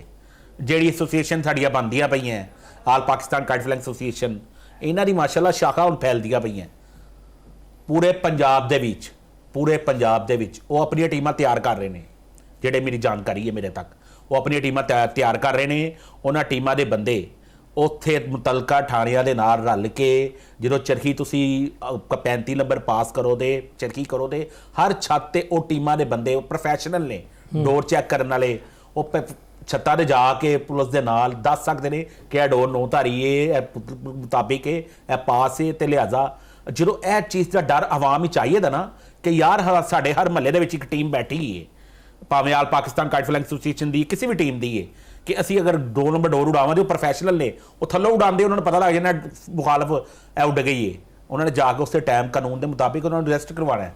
ਅੱਛਾ ਆਸਫ ਸਾਹਿਬ ਮੈਨੂੰ ਇਹ ਦੱਸੋ, ਕਿਉਂਕਿ ਤੁਸੀਂ ਪਤੰਗਾਂ ਡੋਰਾ ਬਣਾਉਂਦੇ ਹੋ ਜੀ ਜੀ, ਤੁਹਾਡੇ ਖਿਆਲ ਨਾਲ ਜੋ ਤੁਸੀਂ ਐਤਕੀ ਫਰਵਰੀ ਦੇਖਿਆ ਹੈ ਡਿਮਾਂਡ, ਬੜੀ ਹਾਈ ਡਿਮਾਂਡ, ਇਸ ਡਿਮਾਂਡ ਨੂੰ ਦੇਖਦੇ ਹੋਏ ਤੁਹਾਡੇ ਖਿਆਲ ਨਾਲ ਅਗਲੇ ਸਾਲ ਜਿਹੜਾ ਹੈ ਕਿੰਨਾ ਕੁ ਮਾਲ ਹੋਣਾ ਚਾਹੀਦਾ? ਅੱਛਾ, ਜਿੰਨਾ ਵੀ ਮਾਲ ਹੋਏਦਾ, ਪਹਿਲੀ ਗੱਲ ਤੇ ਇਹ ਵੇ ਜਦੋਂ ਲਾਹੌਰ 2005 ਜਾਂ 3 ਦੀ ਗੱਲ ਕਰ ਲਓ ਨਾ ਤੇ ਹੁਣ ਦੀ ਗੱਲ ਕਰ ਲਓ ਮੇਰਾ ਖਿਆਲ ਕਹਿੰਦਾ ਆਬਾਦੀ ਦਾ ਕਾਫੀ ਫਰਕ ਪੈ ਗਿਆ।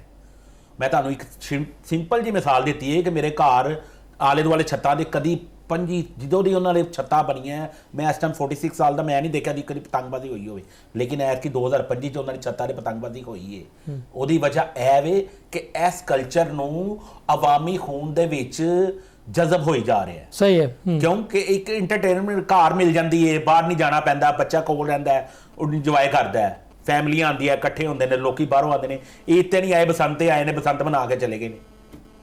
ਤੇ ਇਸੇ ਲਈ ਮੈਂ ਗਵਰਨਮੈਂਟ ਅੱਗੇ ਰਿਕੁਐਸਟ ਕਰਨਾ ਵਾ ਕਿ ਇਸ ਪ੍ਰੋਸੀਜਰ ਨੂੰ 12 ਮਹੀਨੇ ਲਈ ਕੀਤਾ ਜਾਵੇ, ਆਸਾਨ ਕੀਤਾ ਜਾਵੇ ਤੇ ਮੁਸ਼ਕਿਲ ਕੀਤਾ ਜਾਵੇ ਤਾਂ ਕਿ ਉਹ ਫੜ ਲਓ ਵਾਲਾ ਕੰਮ ਨਾ ਹੋਵੇ। ਇੱਥੇ ਰਾਂਗੇ ਛੋਟੀ ਬ੍ਰੇਕ, ਤੇ ਬ੍ਰੇਕ ਤੋਂ ਬਾਅਦ ਵਾਪਸ ਆਵਾਂਗੇ ਤੇ ਗੱਲ ਕਰਾਂਗੇ ਬਸੰਤ ਜਿਹੜੀ ਹੁਕੂਮਤ ਨੇ ਸਿਕਿਉਰਿਟੀ ਔਰ ਹਿਫਾਜ਼ਤੀ ਇਕਦਾਮਾਤ ਕੀਤੇ ਸਨ ਉਹ ਕਿਸ ਹੱਦ ਤੱਕ ਕਾਮਯਾਬ ਰਹੇ ਨੇ। ਟੋਟਲੀ ਜਿਹੜੀ ਮਹਿਕਮਾ ਦਾ ਦਾਖਲਾ ਵੱਲੋਂ ਹਾਈ ਕੋਰਟ ਦੇ ਵਿੱਚ ਇੱਕ ਰਿਪੋਰਟ ਜਮ੍ਹਾਂ ਕਰਾਈ ਗਈ ਹੈ, ਉਹਦੇ 'ਚ ਬਸੰਤ ਦੇ 3 ਦਿਨਾਂ ਦੇ ਵਿੱਚ ਟੋਟਲ ਜਿਹੜੀ ਅਮਵਾਤ ਨੇ 17 ਨੇ, ਲੇਕਿਨ ਇਹਨਾਂ 17 ਦੇ ਵਿੱਚੋਂ ਇੱਕ ਵੀ ਜਿਹੜੀ ਹਲਾਕਤ ਹੈ ਉਹ ਡੋਰ ਦੀ ਵਜ੍ਹਾ ਤੋਂ ਨਹੀਂ ਹੈ, ਹਾਦਸਾ ਦੀ ਵਜ੍ਹਾ ਤੋਂ ਹੈ। ਅਗਲੇ ਸਾਲ ਕੀ ਹੋਣਾ ਚਾਹੀਦਾ ਹੈ, ਕਿਸ ਤਰ੍ਹਾਂ ਹੋਣਾ ਚਾਹੀਦਾ। ਦੂਸਰੀ ਸਭ ਤੋਂ ਅਹਿਮ ਗੱਲ, ਐਤਕੀ ਸਾਲ ਲਾਹੌਰ 'ਚ ਬਸੰਤ ਸੀ ਔਰ ਬਾਕੀ ਸ਼ਹਿਰਾਂ ਵਾਲੇ ਸ਼ਿਕਵਾ ਕਰਦੇ ਨੇ ਕਿ ਕਿਆ ਬਸੰਤ ਮਨਾਉਣ ਵਾਸਤੇ ਲਾਹੌਰੀਆਂ ਦਾ ਹੱਕ ਹੈ। ਅਗਲੇ ਸਾਲ ਕੀ ਹੋਣਾ ਚਾਹੀਦਾ ਹੈ, ਤੇ ਗੱਲ ਕਰਾਂਗੇ ਬ੍ਰੇਕ ਤੋਂ ਬਾਅਦ।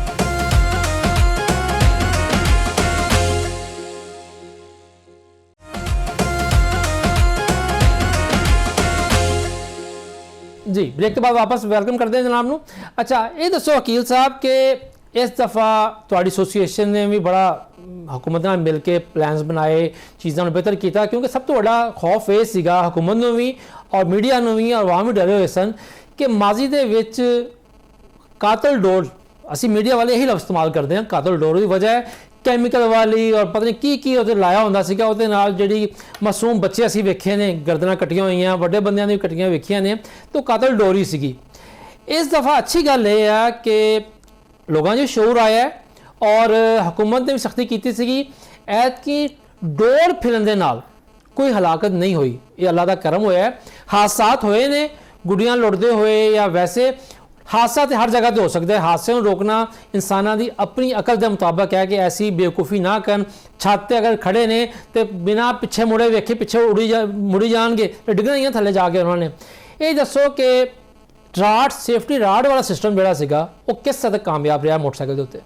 जी ਰੋਡ ਵਾਲਾ ਜਿਹੜਾ ਸਿਸਟਮ ਜੀ ਇਹ ਅਸੀਂ ਰਿਕਮੈਂਡ ਕੀਤਾ ਸੀ ਗਵਰਨਮੈਂਟ ਨੂੰ, ਔਰ ਅਸੀਂ ਤੇ ਬੜੀ ਦੇਰ ਤੋਂ ਗਵਰਨਮੈਂਟ ਨੂੰ ਇਸ ਚੀਜ਼ ਦੇ ਉੱਤੇ ਕਨਵਿੰਸ ਕਰ ਰਹੇ ਸਾਂ ਕਿ ਰੋਡ ਤੋਂ ਬਗੈਰ ਜਿਹੜਾ ਨਾ ਤੁਸੀਂ ਡੋਰ ਫਿਰਨ ਦਾ ਕੋਈ ਵਾਕਿਆ ਜਿਹੜਾ ਨਾ ਇਹਨੂੰ ਬਚਾ ਨਹੀਂ ਸਕਦੇ। ਗਵਰਨਮੈਂਟ ਦੀ ਬੜੀ ਮਿਹਰਬਾਨੀ, ਉਹਨਾਂ ਨੇ ਸਾਡੀ ਇਸ ਸੁਜੈਸ਼ਨ ਦੇ ਉੱਤੇ ਪ੍ਰੋਪਰ ਸੀਰੀਅਸਲੀ ਇਹਨੂੰ ਲਿੱਤਾ ਔਰ ਉਹਦੇ ਤੋਂ ਬਾਅਦ ਉਹਨਾਂ ਨੇ ਰੋਡ ਦੀ ਇੰਪਲੀਮੈਂਟੇਸ਼ਨ ਜਿਹੜੀ ਹੈ ਰੈਗੂਲੇਸ਼ਨਸ ਦੇ ਜ਼ਰੀਏ ਹੀ ਕਰ ਦਿੱਤੀ। ਜਿਹੜਾ ਕਾਨੂੰਨ ਬਣਾਇਆ 2025 ਦਾ, ਉਹਦੇ ਜਿਹੜੀ ਰੈਗੂਲੇਸ਼ਨਸ ਇੰਪਲੀਮੈਂਟ ਕੀਤੀਆਂ ਉਹਦੇ 'ਚ ਉਹਨਾਂ ਨੇ ਕਿਹਾ ਜੀ ਜਿਹੜੇ ਇਲਾਕੇ 'ਚ ਪਤੰਗਬਾਜ਼ੀ ਦੀ ਇਜਾਜ਼ਤ ਜਿੰਨੇ ਪੀਰੀਅਡ ਵਾਸਤੇ ਵੀ ਦਿੱਤੀ ਜਾਏਗੀ ਡੀਸੀ ਸਾਹਿਬ, ਉਹਦੇ 'ਚ ਤਮਾਮ ਇਲਾਕੇ ਦੇ ਵਿੱਚ ਜਿਹੜਾ ਉਹ ਰੋਡ ਜਿਹੜਾ ਉਹ ਮਸਟ ਹੋਏਗਾ ਹਰ ਬਾਈਕ ਦੇ ਉੱਤੇ। ਔਰ ਤੁਸੀਂ ਵੇਖਿਆ ਹੋਣਾ ਕਿ ਜਿੰਨੇ ਵੀ ਤੁਹਾਨੂੰ ਮੋਟਰਸਾਈਕਲਾਂ ਅਗਰ 10 ਦੀਆਂ 10 ਮੋਟਰਸਾਈਕਲਾਂ ਬਸੰਤ ਤੋਂ ਪਹਿਲੇ ਲਾਹੌਰ 'ਚ ਨਜ਼ਰ ਆਉਂਦੀਆਂ ਤੇ ਉਹਦੇ 'ਚ ਕਮ ਅਜ਼ ਕਮ ਵੀ 9 ਮੋਟਰਸਾਈਕਲਾਂ ਦੇ ਉੱਤੇ ਰੋਡ ਮਸਟ ਬਿਲਕੁਲ ਐਸੀ ਸੀਗਾ। ਹੁਣ ਉਹਦੇ ਤੋਂ ਬਾਅਦ ਚੂੰਕਿ ਤੁਹਾਨੂੰ ਪਤਾ ਹੈ ਪਾਬੰਦੀ ਤੋਂ ਬਾਅਦ ਜਦੋਂ ਦੀ ਪਾਬੰਦੀ ਲੱਗੀ ਹੈ ਇੱਕਾ ਦੁੱਕਾ ਸਾਲ 'ਚ ਇੱਕ ਅੱਧਾ ਵਾਕਿਆ ਡੋਰ ਫਿਰਨ ਦਾ ਹੁੰਦਾ ਰਿਹਾ। ਇਸ ਚੀਜ਼ ਸਾਨੂੰ ਚੂੰਕਿ ਇੰਨੀ ਸਖਤੀ ਦੇ ਬਾਵਜੂਦ ਵੀ ਇਹਦੀ ਵਾਇਲੇਸ਼ਨ ਹੁੰਦੀ ਰਹੀ ਹੈ ਔਰ ਗਵਰਨਮੈਂਟ ਨੇ ਵੀ ਬੜੀ ਕੋਸ਼ਿਸ਼ ਕੀਤੀ ਹੈ, ਪੁਲਿਸ ਨੇ ਬੜੇ ਮੁਕੱਦਮਾਤ ਹਜ਼ਾਰਾਂ ਦੀ ਤਾਦਾਦ ਨਾਲ ਮਾਜ਼ੀ 'ਚ ਹੋ ਚੁੱਕੇ ਨੇ, ਲੇਕਿਨ ਇਹਨੂੰ 100% ਜਿਹੜੀ ਹੈ ਨਾ ਇਹਦੀ ਵਾਇਲੇਸ਼ਨ ਨੂੰ ਰੋਕਣਾ ਨਾਮੁਮਕਿਨ ਸੀ। ਔਰ ਨਾਮੁਮਕਿਨ ਸਾਨੂੰ ਵੀ ਇੰਜ ਲੱਗਦਾ ਕਿ ਰਾਤ ਦੇ ਹਨੇਰੇ ਦੇ ਵਿੱਚ 2 ਵਜੇ 3 ਵਜੇ ਅਗਰ ਕੋਈ ਗੁੱਡਾ ਉਡਾ ਲੇ ਤੇ ਉਹਦੀ ਡੋਰ ਅਗਰ ਕਿਸੇ ਦੇ ਗਲੇ ਤੇ ਫਿਰ ਜਾਏ ਤੇ ਉਹ ਇੱਕ ਇਨਸਾਨ ਦੀ ਜਿਹੜੀ ਜਾਨ ਦਾ ਜਾਣਾ ਹੈ ਉਹ ਵੀ ਸਾਡੇ ਵਾਸਤੇ ਬਹੁਤ ਲੰਮਾ ਫਿਕਰੀ ਹੈ। ਤੇ ਅਸੀਂ ਆਪਣੀ ਐਸੋਸੀਏਸ਼ਨ ਵੱਲੋਂ ਗਵਰਨਮੈਂਟ ਨੂੰ ਤਹਿਰੀਰੀ ਤੌਰ ਤੇ ਇਹ ਲੈਟਰ ਵੀ ਜਮ੍ਹਾਂ ਕਰਾਇਆ ਔਰ ਉਹਨਾਂ ਨੂੰ ਰਿਕੁਐਸਟ ਕੀਤੀ ਹੈ ਕਿ ਖੁਦਾਰਾ ਤੁਸੀਂ ਜਿਹੜੇ ਆਪਣੇ ਟ੍ਰੈਫਿਕ ਦੇ ਕਵਾਨੀਨ ਨੇ ਉਹਦੇ ਵਿੱਚ ਵੀ ਇਸ ਅਮੈਂਡਮੈਂਟ ਨੂੰ ਜਿਹੜਾ ਇੰਪਲੀਮੈਂਟ ਕਰਵਾਓ। ਯਾਨੀ ਕਿ ਤੁਸੀਂ ਕਹਿੰਦੇ ਹੋ ਕਿ ਮੁਸਤਕਿਲ ਲੱਗ ਜਾਵੇ ਜਿਹੜਾ ਸੇਫਟੀ ਰਾਡ। ਜਿਸ ਤਰ੍ਹਾਂ ਤੁਸੀਂ ਦੇਖੋ, ਤੁਸੀਂ ਅਗਰ ਹੈਲਮਟ ਲਾਜ਼ਮੀ ਕੀਤਾ ਕਾਹਦੇ ਵਾਸਤੇ ਕੀਤਾ? ਉਹ ਇਨਸਾਨ ਦੀ ਜਾਨ ਬਚਾਉਣ ਵਾਸਤੇ ਕੀਤਾ। ਤੇ ਅਸੀਂ ਵੀ ਅਗਰ ਰੋਡ ਪਰਮਾਨੈਂਟ ਲਾਉਣ ਦਾ ਬਾਈਕਸ ਦੇ ਉੱਤੇ ਕਹਿ ਰਹੇ ਹਾਂ ਤੇ ਇਹਦਾ ਮਕਸਦ ਵੀ ਸਾਡਾ ਹੈ ਕਿ ਕਦੀ ਕੋਈ ਵਾਇਲੇਸ਼ਨ ਵੀ ਹੋਵੇ ਤੇ ਐਟਲੀਸਟ ਕਿਸੇ ਨੂੰ ਡੋਰ ਫਿਰਨ ਦਾ ਵਾਕਿਆ ਨਾ ਹੋਵੇ। ਅਦਰਵਾਈਜ਼ ਦੇਖੋ ਐਡੀ ਗਵਰਨਮੈਂਟ ਨੇ ਐਫਰਟ ਕੀਤੀ ਹੈ ਔਰ ਐਡਾ ਵੱਡਾ ਰਿਸਕ ਲੈ ਕੇ ਇਸ ਸ਼ੌਕ ਨੂੰ ਬਹਾਲ ਕੀਤਾ, ਇਸ ਬਸੰਤ ਦੇ ਫੈਸਟੀਵਲ ਨੂੰ, ਤੇ ਗਵਰਨਮੈਂਟ ਦੀ ਕਾਜ਼ ਵੀ ਕਿਤੇ ਨਾ ਆ ਕਿਤੇ। ਤੁਸੀਂ ਵੀ ਗੱਲ ਕਰ ਰਹੇ ਸੀ ਕਿ 10 ਚ 9 ਮੋਟਰਸਾਈਕਲ ਰਾੜ ਲੱਗੇ ਸੀਗੇ, ਅੱਜ ਵੇਖ ਲਓ ਤੇ 9 ਨੇ ਵੀ ਲਾਤੇ ਨੇ ਜੀ, ਸਭ ਨੇ ਲਾਤੇ ਨੇ। ਅਸੀਂ ਗਵਰਨਮੈਂਟ ਨੂੰ ਇਹ ਕਹਿ ਰਹੇ ਹਾਂ ਕਿ ਕਿਉਂਕਿ ਖੂਬਸੂਰਤੀ ਜਿਹੜੀ ਮੋਟਰਸਾਈਕਲ ਜੋ ਕਹਿੰਦੇ ਸਾਡੀ ਖਰਾਬ ਹੁੰਦੀ ਹੈ, ਖੂਬਸੂਰਤੀ ਤੇ ਬਾਈਕ ਜੈ ਸੱਚ ਮੇਰੇ ਹਿਸਾਬ ਨਾਲ ਹਿਫਾਜ਼ਤ ਤੋਂ ਅੱਗੇ ਤੇ ਕੁਝ ਵੀ ਨਹੀਂ ਹੈ। ਬੱਚੇ ਅੱਗੇ ਟੈਂਕੀਆਂ ਦੇ, ਪਾਕਿਸਤਾਨ ਜੋ ਲਾਹੌਰ ਦਾ ਕਲਚਰ ਹੈ, ਅਸੀਂ ਅੱਗੇ ਬੱਚੇ ਟੈਂਕੀਆਂ ਤੇ ਬਿਠਾਣੇ ਨੇ, ਔਰ ਜਨਾਬ ਬੀਬੀਆਂ ਪਿੱਛੇ ਬੈਠੀਆਂ, ਆਲ ਆਫ ਸਡਨ ਬੱਚੇ ਨਾਜ਼ੁਕ ਛੋਟੇ ਬੱਚੇ ਹੁੰਦੇ ਨੇ, ਉਹਨਾਂ ਨੂੰ ਡੋਰ ਫਿਰ ਜਾਵੇ ਤੇ ਬੜੀ ਤਕਲੀਫ ਦੀ ਗੱਲ ਹੈ। ਇਸ ਵਾਸਤੇ ਸਾਡੀ ਰਿਕੁਐਸਟ ਹੈ ਗਵਰਨਮੈਂਟ ਦੇ ਅੱਗੇ ਕਿ ਰੋਡ ਜਿਹੜਾ ਨਾ ਆਪਣੇ ਉਹਨੂੰ must ਕੀਤਾ ਜਾਵੇ। ਟ੍ਰੈਫਿਕ ਕਾਨੂੰਨ ਦੇ ਵਿੱਚ ਅਮੈਂਡਮੈਂਟ ਕਰਕੇ ਇਹਨੂੰ ਰੋਡ ਨੂੰ ਮਸਟ ਕਰੋ ਤਾਂ ਕਿ ਇਨਸਾਨੀ ਜਾਨ ਨੂੰ ਜਿਹੜਾ ਨਾ ਉਹ ਅਸੀਂ ਮਹਿਫੂਜ਼ ਕਰ ਸਕੀਏ। ਸਹੀ। ਅੱਛਾ ਖਵਾਜਾ ਅਮਨ ਸਾਹਿਬ, ਤੁਸੀਂ ਇਹ ਦੱਸੋ ਕਿਉਂਕਿ ਹੁਣ ਆਖਰੀ ਫੇਸ 'ਚ ਆ ਗਏ ਅਸੀਂ ਆਪਣੇ ਪ੍ਰੋਗਰਾਮ ਦੇ, ਕਿ ਅਗਲੇ ਸਾਲ ਵਾਸਤੇ, ਅਗਲੀ ਬਸੰਤ ਵਾਸਤੇ ਜਿਹੜਾ ਹੈ ਉਹ ਜਿਹੜੇ ਸੇਲਰਸ ਨੇ, ਵੇਚਣ ਵਾਲੇ ਤੁਹਾਡੇ ਜਿਹੜੇ ਦੋਸਤ ਭਾਈ ਨੇ, ਉਹਨਾਂ ਵਾਸਤੇ ਕੀ ਨਵਾਂ ਤਰੀਕਾ ਹੋਣਾ ਚਾਹੀਦਾ ਹੈ ਕਿ ਸਕੂਨ ਦੇ ਨਾਲ ਕਾਰੋਬਾਰ ਵੀ ਕਰੋ, ਜਾਇਜ਼ ਮੁਨਾਫਾ ਕਮਾਉਣਾ ਹਰ ਬੰਦੇ ਦਾ ਹੱਕ ਹੈ, ਖਵਾ ਕਿਸੇ को ਘੱਟ ਸਰਮਾਇਆ ਹੈ, ਖਵਾ ਕਿਸੇ को ਜ਼ਿਆਦਾ ਸਰਮਾਇਆ ਹੈ, ਲੇਕਿਨ ਖੁਸ਼ੀ ਮਨਾਉਣ ਦਾ ਹੱਕ ਵੀ ਤੇ ਹਰ ਆਮ ਆਦਮੀ ਨੂੰ ਹੋਣਾ ਚਾਹੀਦਾ ਨਾ। ਸਰ ਦੇਖੋ, ਦੁਕਾਨਦਾਰਾਂ ਨੂੰ ਅਲਾਉ ਕੀਤਾ ਜਾਏ, ਪਹਿਲੇ ਸਭ ਤੋਂ ਪਹਿਲੇ ਮੈਨੂਫੈਕਚਰਰਸ ਨੂੰ ਅਲਾਉ ਕੀਤਾ ਜਾਏ, ਮੈਨੂਫੈਕਚਰਿੰਗ ਠੀਕ ਹੈ, ਤੇ ਦੁਕਾਨਦਾਰਾਂ ਨੂੰ ਅਲਾਉ ਕੀਤਾ ਜਾਏ ਕਿ ਉਹ ਪਰਚੇਜ਼ਿੰਗ ਕਰਕੇ ਸਟਾਕ ਕਰਨ, ਵੇਚਣ ਨਾ ਲੇਕਿਨ ਸਟਾਕ ਕਰਨ। ਗਵਰਨਮੈਂਟ ਕੋਲ ਸਾਰਾ ਰਿਕਾਰਡ ਮੌਜੂਦ ਹੋਵੇ ਕਿ ਕਿਹਦੇ ਕੋਲ ਕਿੰਨਾ ਮਾਲ ਮੌਜੂਦ ਹੈ, ਠੀਕ ਹੈ, ਆਪਣੇ ਟੈਗਸ ਲਗਾਉਣ, ਆਪਣੀ ਸਟੈਂਪਸ ਲਗਾਉਣ, ਆਪਣੇ ਗੋਦਾਮਾਂ 'ਚ ਸਟਾਕ ਕਰਨ, ਠੀਕ ਹੈ। ਹਾਲੀ ਵੀ ਤੇ ਜਿਹੜਾ ਮਾਲ ਬਚਿਆ ਉਹ ਗੋਦਾਮਾਂ 'ਚ ਪਿਆ ਹੀ ਹੈ ਨਾ, ਉਹ ਵੇਚ ਥੋੜੀ ਰਹੇ ਨੇ। ਮੁਤਲਕਾ ਥਾਣਿਆਂ ਨੂੰ ਸਾਰਾ ਕੁਝ ਪਤਾ ਹੁੰਦਾ, ਹਜੇ ਵੀ ਬਚ ਗਿਆ ਇੰਨੀ ਡਿਮਾਂਡ ਮਾਲ ਬਿਲਕੁਲ ਮੌਜੂਦ ਹੈ, ਲੋਕਾਂ ਕੋਲ ਮੌਜੂਦ ਹੈ, ਠੀਕ ਹੈ।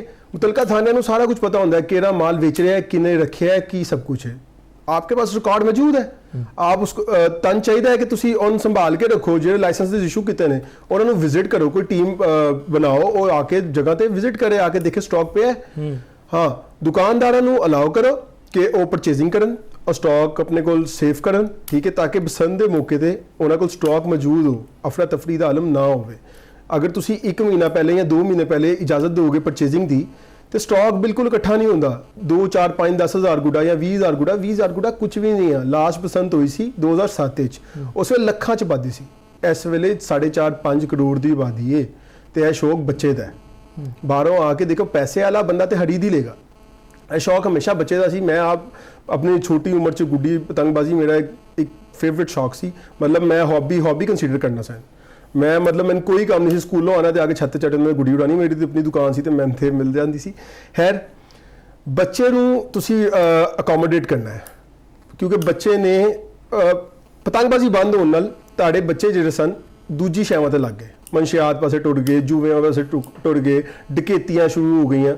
पतंगबाजी एक ऐसा शौक है, एंड तुसी खोलोगे तुहाडा क्राइम भी रुकेगा, ठीक है। तो गवर्नमेंट नूं रिक्वेस्ट है, गुजारिश है, मरीम साहिबा नूं गुजारिश है कि अपने ब्यूरोक्रेसी नूं कहन कि इहते कानून साजी करन, कोई लॉ बनान कि इन्हां नूं किस तरह फैसिलिटेट किया जाए, मैन्युफैक्चर नूं भी सैलर नूं भी। बायर तो आखिरी डेज च आंदा है, जिस वेले यह होएगा फिर बिल्कुल अफरा तफरी नहीं होगी तो महंगाई भी नहीं होगी इंशाअल्लाह। अच्छा आसिफ साहब, ਐਤਕੀ ਤੇ ਤੁਹਾਡੇ ਸਮੇਤ ਤੁਹਾਡੇ ਜਿਹੜੇ ਬਾਕੀ ਦੋਸਤ ਮੈਨੂਫੈਕਚਰਰ ਨੇ ਬਣਾਉਣ ਵਾਲੇ, ਉਹਨਾਂ ਦਾ ਬੜਾ ਸ਼ਿਕਵਾ ਰਿਹਾ ਹੈ, ਜਿਸ ਤਰ੍ਹਾਂ ਅਕੀਲ ਸਾਹਿਬ ਨੇ ਗੱਲ ਕੀਤੀ ਹੈ ਕਿ ਤੁਹਾਨੂੰ ਜਿਹੜਾ ਰਾਹ ਮਟੀਰੀਅਲ ਖਾਮ ਮਾਲ ਹੈ ਪਤੰਗ ਬਣਾਉਣ ਦਾ, ਉਹ ਜਾਂ ਤਾਂ ਬਹੁਤ ਮਹਿੰਗਾ ਮਿਲਿਆ, ਉਹ ਕੁਆਲਿਟੀ ਵੀ ਨਹੀਂ ਅੱਛੀ ਨਹੀਂ, ਖਾਸ ਤੌਰ ਤੇ ਵਾਂਸ ਦੀ। ਹੁਣ ਤੁਸੀਂ ਕੀ ਸਮਝਦੇ ਹੋ? ਪਹਿਲੇ ਤੁਸੀਂ ਗੱਲ ਕੀਤੀ ਕਿ ਕਮ ਸੇ ਕਮ 6 ਮਹੀਨੇ ਪਹਿਲੇ ਇਜਾਜ਼ਤ ਹੋਣੀ ਚਾਹੀਦੀ ਹੈ ਤਿਆਰੀ ਕਰਨ ਦੀ। ਖਾਮ ਮਾਲ ਦੀ ਜਿਹੜੀ ਦਸਤਿਆਬੀ ਹੈ ਕਿ ਹਰ ਵੇਲੇ ਮੌਜੂਦ ਹੋਵੇ, ਉਹਦੇ ਵਾਸਤੇ ਕੀ ਚਾਹੁੰਦੇ ਹੋ, ਕੀ ਹੋਣਾ ਚਾਹੀਦਾ? ਅੱਛਾ ਜੀ, मेरे ख्याल है 2 सवाल ने ओम भाई कोई ते वो सवाल है ने कि पहली गल तो यह है कि यह कह रहे हैं कि बनाने की इजाजत 6 महीने मैन्युफैक्चर या सेलर जिन्होंने भी दी जा रही है, उनका मेरा सवाल यह वे कि जेड़ा आप मैन्युफैक्चर करता है वो किन्नी को पसली का मालक है कि वो इन्ना माल स्टॉक कर सकता है। मिसाल के तौर पर मेरे को 50,000 रुपया है, मैं 3 वांस के मुठे लिया के ते पेपर लिया के ते मैं गुड्डा स्टॉक कर लवां कि हुण 50,000 मैं 6 महीने बाद 70,000 का सेल करांगा। तो गल तो उत्थे ही आ गई कि जिहदे कोल सरमाया है उन्हें ही स्टॉक करना है, उन्हें ही कमाई करनी है। गौरमेंट नूं यह सोचना चाहिए कि माड़े बंदे लिए भी कोई इहो जिहा लाएमल होवे कि उन्होंने भी पूरा साल पतंगबाजी दे। मैं कहना वा कि देखो ਹਮੇਸ਼ਾ ਚੰਦ ਸ਼ੌਕੀਨ ਬੰਦੇ ਨੇ ਹੁਣ ਜਿਹੜੇ ਰਾਤ ਨੂੰ ਜਾਂ ਦਿਨਾਂ ਨੂੰ ਇਹ ਸ਼ੌਕ ਕਰਦੇ ਨੇ। ਬੱਚਿਆਂ ਨੂੰ ਤੇ ਤਾਂ ਗਵਰਨਮੈਂਟ ਪੁਲਿਸ ਤੇ ਇੰਜ ਫੜ ਲੈਂਦੀ ਏ, ਛੱਤਾਂ ਤੇ ਚੜ੍ਹ ਕੇ ਕਾਬੂ ਹੋ ਰਿਹਾ। ਜਿਹੜੇ ਬੰਦੇ ਸ਼ੌਕੀਨ ਨੇ, ਜਿਨ੍ਹਾਂ ਦਾ ਕਾਰੋਬਾਰ ਯਾਨੀ ਕਿ ਸ਼ੌਕੀਨ, ਉਹਨਾਂ ਨੂੰ ਗਰਾਊਂਡਾਂ ਦਿੱਤੀਆਂ ਜਾਣ ਪੂਰੇ ਸਾਲ ਲਈ, ਉੱਥੇ ਸ਼ੌਕ ਹੋਵੇ। ਕਿਉਂ? ਉਹਦਾ ਬੈਨੀਫਿਟ ਇਹ ਹੋਏਗਾ ਕਿ ਜਿਹੜਾ ਮਾੜਾ ਬੰਦਾ, ਮਿਸਾਲ ਦੇ ਤੌਰ ਤੇ ਮੈਂ ਬਣਾ ਰਿਹਾ ਵਾਂ, ਮੇਰੀ 12 ਮਹੀਨੇ ਉਹਨਾਂ ਸ਼ੌਕੀਨ ਬੰਦਿਆਂ ਨੂੰ ਗੁੱਡੀ ਸੇਲ ਕਰਨ ਦੀ ਇਜਾਜ਼ਤ ਦਿੱਤੀ ਜਾਵੇ, ਤਾਂ ਕਿ ਮੇਰਾ ਉੱਤੇ ਬਾਰਕੋਡ ਹੋਵੇ, ਮੋਨੋਗ੍ਰਾਮ ਹੋਵੇ। ਅਗਰ ਕੋਈ ਲਿਜਾਂਦਾ ਉਰੇ ਛੱਤ ਤੇ ਉਡਾਵੇ, ਠੀਕ ਹੈ, ਛੱਤ ਤੇ ਉਡਾਉਣ ਵਾਲੇ ਨੂੰ ਜ਼ਰੂਰ ਜਿਹੜਾ ਗਰਾਊਂਡਾਂ 'ਚ ਲਿਜਾ ਕੇ ਉਡਾਵੇ, ਉਹਨੂੰ ਉਸ ਚੀਜ਼ ਤੇ ਪਾਬੰਦੀ ਨਾ ਹੋਵੇ। ਇਹਦੇ ਨਾਲ ਹੋਏਗਾ ਕਿ ਮਾੜੇ ਬੰਦੇ ਦਾ ਵੀ 12 ਮਹੀਨੇ 6 ਮਹੀਨੇ ਕਾਰੋਬਾਰ ਚੱਲਦਾ ਰਹੇਗਾ। ਸਰਮਾਏਦਾਰ ਨੇ ਤੇ ਆਪਣਾ ਸਟਾਕ ਕਰਕੇ ਉਹਨੇ ਸਾਲ ਬਾਅਦ ਆਪਣੇ ਡਬਲ ਕਰ ਲੈਣੇ ਨੇ, ਮਾੜੇ ਬੰਦੇ ਨੇ ਤੇ ਉੱਥੇ ਹੀ ਰਹਿਣਾ। ਤੇ ਲਿਹਾਜ਼ਾ ਮੇਰੀ ਗਵਰਨਮੈਂਟ ਅੱਗੇ ਇੱਕ ਰਿਕੁਐਸਟ ਹੈ ਕਿ ਗਰਾਊਂਡਾਂ ਦਿੱਤੀਆਂ ਜਾਣ ਸ਼ੌਕੀਨ ਬੰਦਿਆਂ ਨੂੰ, ਠੀਕ ਹੈ, 12 ਮਹੀਨੇ ਲਈ ਉਹਦੇ ਲਈ ਇਜਾਜ਼ਤ ਦਿੱਤੀ ਜਾਵੇ ਸਾਨੂੰ ਕਿ ਇਹਨਾਂ ਨੂੰ ਸੇਲ ਕੀਤਾ ਜਾਵੇ। ਉਹਨਾਂ ਲਈ ਇੱਕ ਕੋਡ, ਬਾਰਕੋਡ, ਲਾਇਸੈਂਸ, ਹਰ ਚੀਜ਼ ਉਹ ਅੱਛਾ ਆਸਿਫ ਸਾਹਿਬ, ਇੱਥੇ ਮੇਰਾ ਇੱਕ ਸਵਾਲ ਜੀ, ਹੈ ਜੀ। ਕਿ ਜਦੋਂ ਪੰਜਾਬ ਪਾਬੰਦੀ ਲੱਗੀ ਬਸੰਤ ਦੇ ਉੱਤੇ, ਤੁਹਾਡਾ ਸਾਰਾ ਕੈਰੀਅਰ ਜਿਹੜਾ ਪੰਜਾਬ 'ਚ ਉੱਠ ਕੇ ਪਿਸ਼ਾਵਰ ਚਲਾ ਗਿਆ। ਹਾਂਜੀ, ਇਹਦੇ ਲਈ ਔਰ ਪਿਸ਼ਾਵਰ ਦੀ ਬੜੀ ਮਸ਼ਹੂਰ ਮਾਰਕੀਟ ਹੈ, ਮੈਂ ਨਾਂ ਸਿਰ ਮੇਰੇ ਜ਼ਿਹਨ 'ਚ ਨਹੀਂ ਆ ਰਿਹਾ। ਹਾਂਜੀ, ਉੱਥੇ ਜਨਾਬ ਵਾਲੀ ਬੇਤਾਸ਼ਾ ਦੁਕਾਨਾਂ ਬਣੀਆਂ, ਔਰ ਐਤਕੀ ਤੁਹਾਡੀ ਬਸੰਤ ਜਿਹੜੀ ਹੋਈ ਹੈ ਪੰਜਾਬ 'ਚ, ਉਹਦਾ ਅੱਧੇ ਤੋਂ ਜ਼ਿਆਦਾ ਮਾਲ ਉਧਰੋਂ ਹੀ ਆਇਆ, ਪਿਸ਼ਾਵਰ 'ਚੋਂ ਆਇਆ। ਇੱਥੇ ਆ ਕੇ ਬਾਰਕੋਡ ਪੰਜਾਬ ਦਾ ਲੱਗਿਆ, ਮੋਹਰਾਂ ਲੱਗੀਆਂ, ਉਹ ਵੱਖਰੀ ਗੱਲ ਹੈ।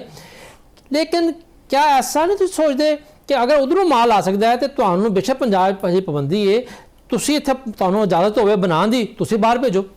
ਅੱਛਾ ਜੀ, ਦੇਖੋ ਇਹਦੇ ਲਈ ਨਾ 2 ਕਾਨੂੰਨ ਬੜੇ ਜ਼ਰੂਰੀ ਨੇ। ਪਹਿਲੀ ਗੱਲ ਤੇ ਇਹ ਵੇ ਕਿ ਮੈਂ ਇੱਕ ਮੇਰੀ ਸੁਜੈਕਸ਼ਨ ਹੈ ਇੱਕ ਕਿ ਪੂਰੇ ਪੰਜਾਬ ਦੇ ਕਾਈਡ ਮੇਕਰਾਂ ਦਾ ਇੱਕ ਕੋਈ ਸਦਰ, ਨਾਇਬ ਸਦਰ, ਇਹਦਾ ਅਨਾਉਂਸਮੈਂਟ ਕੀਤਾ ਜਾਵੇ। ਇਹ ਤਾਂ ਤੁਸੀਂ ਕਰਨਾ, ਹੁਕਮ ਨੇ ਥੋੜੀ ਕਰਨਾ ਹੈ। ਮੈਂ ਦੱਸ ਰਿਹਾ ਨਾ, ਤੇ ਉਹਦੇ ਨਾਲ ਇਹ ਹੋਏਗਾ। ਦੇਖੋ ਪਹਿਲੀ ਗੱਲ ਤੇ ਇਹ ਵੇ ਕਿ ਜਿੰਨੇ ਵੀ ਮੇਕਰ ਹਜ਼ਰਾਤ ਬਾਹਰ ਜਾਂਦੇ ਨੇ, ਹਰੀਪੁਰ ਹੋ ਗਿਆ, ਆਪਣਾ ਪਿਸ਼ਾਵਰ ਹੋ ਗਿਆ, ਐਬਟਾਬਾਦ ਹੋ ਗਿਆ, ਕੋਇਟਾ ਹੋ ਗਿਆ, ਆ ਕੇ ਰੋਂਦੇ ਨੇ, ਕਹਿੰਦੇ ਨੇ ਸਾਨੂੰ ਮਾਂ ਭੈਣ ਦੀਆਂ ਗਾਲਾਂ ਪੈਂਦੀਆਂ, ਮਾਂ ਭੈਣ ਦਾ ਇੰਜ ਹੁੰਦਾ ਹੈ, ਸਾਨੂੰ ਖਾਣ ਨੂੰ ਵੀ ਨੂੰ ਇੰਜ। ਯਾਰ ਇੱਕ ਚੀਜ਼ ਮੈਂ ਉਹਨਾਂ ਨੂੰ ਮੇਕਰਾਂ ਹਜ਼ਰਾਤ ਨੇ ਸਾਰੇ ਸਵਾਲ ਕਰ ਰਿਹਾ ਵਾਂ, ਮੇਰਾ ਉਹਨਾਂ ਲਈ ਸਵਾਲ ਹੈ ਕਿ ਤੁਸੀਂ ਇੰਨੀਆਂ ਪੀਆਂ ਕੱਟ ਕੇ ਉੱਥੇ 3 ਰੁਪਏ ਤੀਲੀ ਛਿੱਲਣ ਦੇ ਲੈਂਦੇ ਹੋ, ਤੇ ਜਦੋਂ ਤੁਹਾਨੂੰ ਅੱਲਾ ਨੇ ਇੱਥੇ ਮੌਕਾ ਦਿੱਤਾ ਹੈ, ਤੁਸੀਂ ਇੱਥੇ ਮੂੰਹ ਕਹਿ ਤਾਂ 30 ਰੁਪਏ ਤੀਲੀ ਲਵਾਂ ਦੇ, 40 ਰੁਪਏ ਤੀਲੀ ਲਵਾਂ ਦੇ। ਤੁਸੀਂ ਖੁਦ ਵੀ ਆਪਣੇ ਆਪ ਨੂੰ ਸੋਚੋ। ਮੈਂ ਵੀ ਆਪਣੇ ਆਪ ਨੂੰ ਵੀ ਕਹਿ ਰਿਹਾ, ਮੈਂ ਵੀ ਮੇਕਰ ਹਾਂ। ਸਾਨੂੰ ਵੀ ਇਸ ਚੀਜ਼ ਨੂੰ ਸੋਚਣਾ ਚਾਹੀਦਾ ਹੈ ਕਿ ਜਦੋਂ ਗੌਰਮੈਂਟ ਸਾਡੇ ਨਾਲ ਤਾਵਨ ਕਰ ਰਹੀ ਹੈ ਕਿ ਤੁਹਾਨੂੰ ਇਹ 12 ਮਹੀਨੇ ਲਈ ਤੁਹਾਡੀ ਇੱਥੇ ਪਤੰਗਬਾਜ਼ੀ ਅਸੀਂ ਬਹਾਲ ਕਰ ਰਹੇ ਹਾਂ, ਤੇ ਸਾਨੂੰ ਵੀ ਇੱਕ ਮਕਬੂਲ, ਸਭ ਤੋਂ ਪਹਿਲੇ ਆਪਣੀ ਮੰਜੀ ਥੱਲੇ ਡਾਂਗ ਫੇਰਨੀ ਚਾਹੀਦੀ ਹੈ ਨਾ ਜੀ। ਅਕੀਲ ਸਾਹਿਬ, ਤੁਸੀਂ ਕੁਝ ਕਹਿਣਾ ਚਾਹ ਰਹੇ ਹੋ ਆਖਰੀ ਲਮਹਾਤ ਦੇ ਵਿੱਚ? ਜੀ ਮੈਂ ਇਹ ਚਾਹ ਰਿਹਾ ਕਿ ਜਿਹੜੀ ਸਾਡੀ ਬੈਸਟ ਜਿਹੜੀ ਕੁਝ ਸੁਜੈਸ਼ਨਸ ਨੇ ਨਾ, ਕਾਫੀ ਸਾਰੀਆਂ, ਉਹਨਾਂ 'ਚੋਂ ਇਹ ਇੱਕ ਸਾਡੀ ਸੁਜੈਸ਼ਨ ਗਵਰਨਮੈਂਟ ਨੂੰ ਆਲਰੇਡੀ ਗਈ ਹੈ ਕਿ ਅਗਰ ਪਿੰਨੇ ਤੇ ਤੁਸੀਂ ਰਹੇ ਔਰ ਭਾਵੇਂ ਸਾਰਾ ਸਾਲ ਵੀ ਇਜਾਜ਼ਤ ਦੇ ਦਿਓ, ਪਿੰਨੇ ਤੇ ਰਹਿ ਕੇ ਬਸੰਤ ਨਹੀਂ ਹੋ ਸਕਣੀ, ਨਾ ਮਾਲ ਪੂਰਾ ਹੋਣਾ, ਜੇ ਦੁਬਾਰਾ ਇਸੇ ਤਰ੍ਹਾਂ ਹੀ ਮਹਿੰਗਾਈ ਹੋਣੀ ਹੈ। ਅਸੀਂ ਗਵਰਨਮੈਂਟ ਨੂੰ ਕਿਹਾ ਕਿ ਚਰਖੀ ਜਿਹੜੀ ਹੈ 4 ਪੀਸ ਤੱਕ ਦੀ ਚਰਖੀ ਅਲਾਓ ਕਰ ਦੇਣ। ਅਸੀਂ ਹੁਣ ਜਦੋਂ ਮੀਟਿੰਗ ਸਟਾਰਟ ਹੋਣਗੀਆਂ ਤੇ ਅਸੀਂ ਜਿਹੜੇ ਮੁਤਲਕਾ ਸਾਡੇ ਡੀਸੀ ਸਾਹਿਬ ਨੇ ਉਹਨਾਂ ਦੇ ਅੱਗੇ 4 ਪੀਸ ਤੋਂ ਲੈ ਕੇ 24 ਪੀਸ ਤੱਕ ਦੀ ਚਰਖੀ ਇਸ ਟਾਈਮ ਜਿਹੜੀ ਮਾਰਕੀਟ 'ਚ ਅਵੇਲੇਬਲ ਹੈ। ਅੱਛਾ, ਮੌਜੂਦ ਹੈ ਜੀ, 24 ਪੀਸ ਤੱਕ ਦੀ ਚਰਖੀ ਹੈ, ਐਡੀ ਵੱਡੀ ਚਰਖੀ ਹੈ, ਉਹਦੇ ਤੇ ਮੋਟੀ ਡੋਰਾਂ ਔਰ ਉਹ ਲਪੇਟੀਆਂ ਜਾਂਦੀਆਂ। ਅਸੀਂ 4 ਪੀਸ ਦੀ ਉਹ ਚਰਖੀ ਦੀ ਗੱਲ ਕਰ ਰਹੇ ਹਾਂ ਜਿਹੜੇ ਪਾਬੰਦੀ ਲੱਗਣ ਤੋਂ ਪਹਿਲੇ ਤੱਕ ਜਿਹੜੀ ਚਰਖੀ ਲਾਹੌਰ ਦੇ ਵਿੱਚ ਵੇਚੀ ਜਾਂਦੀ ਸੀ ਔਰ ਬਣਾਈ ਜਾਂਦੀ ਸੀ। ਉਹ 4 ਪੀਸ ਦੀ ਚਰਖੀ ਬਹੁਤ ਮੁਨਾਸਬ ਚਰਖੀ ਹੈ, ਉਹ ਅਲਾਓ ਕਰ ਦੇਣਗੇ ਤੇ ਉਹ ਮੁਨਾਸਬ ਮਿਕਦਾਰ ਦੇ ਵਿੱਚ ਉਹ ਮੌਜੂਦ ਹੋਏਗੀ। ਪ੍ਰਾਈਸ ਵੀ ਉਹਦੇ ਨਾਲ ਕੰਟਰੋਲ ਹੋ ਜਾਏਗਾ ਔਰ ਜਿਹੜੀ ਤੁਹਾਡੀ ਡੈਫੀਸ਼ੀਐਂਸੀ ਹੈ, ਕਮੀ ਆ ਰਹੀ ਹੈ, ਉਹ ਵੀ ਕਿਸੇ ਨਾ ਕਿਸੇ ਤਰ੍ਹਾਂ ਪੂਰੀ ਹੋ ਸਕਦੀ ਹੈ। ਸਹੀ ਹੈ। ਦੂਸਰਾ ਇਹ ਵੇ ਕਿ ਬਾਹਰੋਂ ਜਿਹੜਾ ਮਾਲ ਮੈਨੂਫੈਕਚਰਰਸ ਨੇ ਮੰਗਾਉਣਾ, ਅਗਰ ਵਾਂਸ ਬਾਹਰੋਂ ਆਣਾ ਹੈ ਜਾਂ ਪੇਪਰ ਚਾਈਨਾ ਤੋਂ ਆਣਾ ਹੈ, ਉਹਦੀ ਇੰਪੋਰਟ ਜਿਹੜੀ ਹੈ ਟਾਈਮ ਨਾ ਹੋ ਜਾਵੇ, ਔਰ ਡਿਊਟੀ ਫ੍ਰੀ ਉਹਦੇ 'ਚ ਰਿਬੇਟ ਮਿਲੇ, ਉਹਨਾਂ ਨੂੰ ਕੋਈ ਸਹੂਲਤ ਮਿਲ ਜਾਏ ਕੋਈ ਉਹਦੇ ਤੇ ਡਿਊਟੀ ਸ਼ਿਊਟੀਆਂ ਦੀ, ਤਾਂ ਕਿ ਜਿਹੜਾ ਉਹਨਾਂ ਨੂੰ ਮਾਲ ਪਿੱਛੋਂ ਸਸਤਾ ਹੋਵੇ। ਦੂਸਰਾ ਚੈੱਕ ਐਂਡ ਬੈਲੈਂਸ ਹੋਣਾ ਬੜਾ ਜ਼ਰੂਰੀ ਹੈ, ਉਹ ਰੋਡ ਜਿਹੜਾ ਪਰਮਾਨੈਂਟ ਲੱਗਣਾ ਜ਼ਰੂਰੀ ਹੈ। ਤੇ ਮੁxtਲਿਫ ਸੁਜੈਸ਼ਨਾਂ ਨੇ ਜਿਹੜੀਆਂ ਅਸੀਂ ਆਲਰੇਡੀ ਦਿੱਤੀਆਂ ਹੋਈਆਂ। ਤਮਾਮ ਮਹਿਮਾਨਾਂ ਦਾ ਬਹੁਤ ਸ਼ੁਕਰੀਆ ਕਿ ਜਨਾਬ ਤੁਸੀਂ ਆ ਕੇ ਇਸ ਅਹਿਮ ਮੌਜੂਦ ਦੀ ਗੱਲ ਕੀਤੀ ਹੈ। ਤੇ ਵੇਖਣ ਵਾਲਿਆਂ ਵਾਸਤੇ ਇਹੀ ਹੈ ਕਿ ਬਸੰਤ ਜਿਹੜੀ ਹੈ ਅਗਲੀ ਦਫਾ ਸਿਰਫ ਲਾਹੌਰ 'ਚ ਨਹੀਂ ਹੋਣੀ ਚਾਹੀਦੀ। ਬਸੰਤ ਮਨਾਉਣਾ ਪੰਜਾਬ ਦੇ ਹਰ ਰਹਿਣ ਵਾਲੇ ਦਾ ਹੱਕ ਹੈ, ਆਪਣੇ ਆਪਣੇ ਸ਼ਹਿਰਾਂ 'ਚ ਮਨਾਉਣ। ਸਦ ਬਿਸਮਿਲ੍ਲਾ, ਲਾਹੌਰ 'ਚ ਵੀ ਆਓ, ਜੇ ਆਇਆਂ ਨੂੰ ਮਨਾਓ, ਲੇਕਿਨ ਸਿਰਫ ਲਾਹੌਰ ਦੀ ਹੱਦ ਤੱਕ ਬਸੰਤ ਜਿਹੜੀ ਹੈ ਨਾ, ਇਹ ਮੇਰਾ ਖਿਆਲ ਹੈ ਕਿ ਬਾਕੀ ਪੰਜਾਬ ਨਾਲ ਨਾਇਨਸਾਫੀ ਹੋਏਗੀ। ਔਰ ਜਿਸ ਤਰ੍ਹਾਂ ਕਿ ਸਾਡੇ ਮਹਿਮਾਨਾਂ ਨੇ ਗੱਲ ਕੀਤੀ ਹੈ ਕਿ ਆਪਣੀ ਗਲਤੀਆਂ ਨੂੰ ਸੁਧਾਰਨਾ ਚਾਹੀਦਾ ਹੈ। ਜਿਹੜੇ ਪਤੰਗ ਬਣਾਉਣ ਵਾਲੇ ਹੈ ਨੇ ਉਹ ਆਪਣੀਆਂ ਸੁਧਾਰਨ, ਨਾ ਐਡਾ ਰੇਟ ਮੰਗਣ ਬਣਾਉਣ ਦਾ, ਪਤੰਗ ਬਣਾਉਣ ਦਾ। ਔਰ ਜਿਹੜੇ ਵੇਚਣ ਵਾਲੇ ਨੇ ਉਹ ਵੀ, ਜੋ ਸਾਡਾ ਮਜ਼ਹਬ ਕਹਿੰਦਾ ਹੈ ਕਿ ਜਾਇਜ਼ ਮੁਨਾਫਾ ਜਾਇਜ਼ ਮੁਨਾਫਾ ਕਮਾਉਣਾ ਹਰ ਇੱਕ ਦਾ ਹੱਕ ਹੈ, ਜਾਇਜ਼ ਮੁਨਾਫਾ ਕਮਾਓ, ਲੇਕਿਨ ਆਵਾਮ ਦੀ ਖਰੀਦਾਰ ਦੀ ਖਲ ਨਾ ਲਾਓ। ਔਰ ਅਕੀਲ ਸਾਹਿਬ ਵਰਗੇ ਲੋਕ ਜਿਹੜੇ ਹੈ ਨੇ, ਜਿਹੜੀ ਐਸੋਸੀਏਸ਼ਨ ਨੇ, ਉਸ ਚੀਜ਼ ਨੂੰ ਯਕੀਨੀ ਬਣਾਵੇ ਕਿ ਹਕੂਮਤ ਨਾਲ ਬੈਠ ਕੇ ਇੱਕ ਐਸਾ ਪੂਰਾ ਨया ਨਿਜ਼ਾਮ ਜੋ ਪਹਿਲੇ ਕਾਨੂੰਨ ਬਣਿਆ ਉਹਦੇ 'ਚ ਕੁਝ ਬਿਹਤਰੀ ਹੋਣੀ ਚਾਹੀਦੀ ਹੈ। ਔਰ ਜਿਸ ਤਰ੍ਹਾਂ ਕਿ ਇਹਨਾਂ ਨੇ ਕਿਹਾ ਹੈ ਕਿ ਰਾਡ ਜਿਹੜਾ ਹੈ ਉਹ ਲਾਜ਼ਮੀ ਕਰਾਰ ਦੇ ਦਿਓ, ਕਿਉਂਕਿ ਸਾਨੂੰ ਪਤਾ ਆਪਣੀ ਕੌਮ ਦਾ ਸਾਡੇ ਮੁੰਡੇ ਖੁੰਡੇ ਨਹੀਂ ਰੁਕਦੇ। ਇਹ ਖੁਦਾ ਨਾ ਖਾਸਤਾ ਕਿ ਹਜੇ ਵੀ ਲੋਕਾਂ ਕੋਲ ਡੋਰਾ ਸ਼ੋਰਾ ਪਈਆਂ ਨੇ, ਕੋਈ ਹਾਦਸਾ ਹੋ ਗਿਆ तो एक नवा स्यापा शुरू हो जाएगा। लिहाजा पसंद अगली दफ़ा जे मनानी है, शौक पूरा करना है तो सानू सब नू हुकूमत नू अपनी अपनी जिम्मेदारी पूरी करनी पैगी। इहदे नाल इजाज़त दिओ। अल्लाह बेली।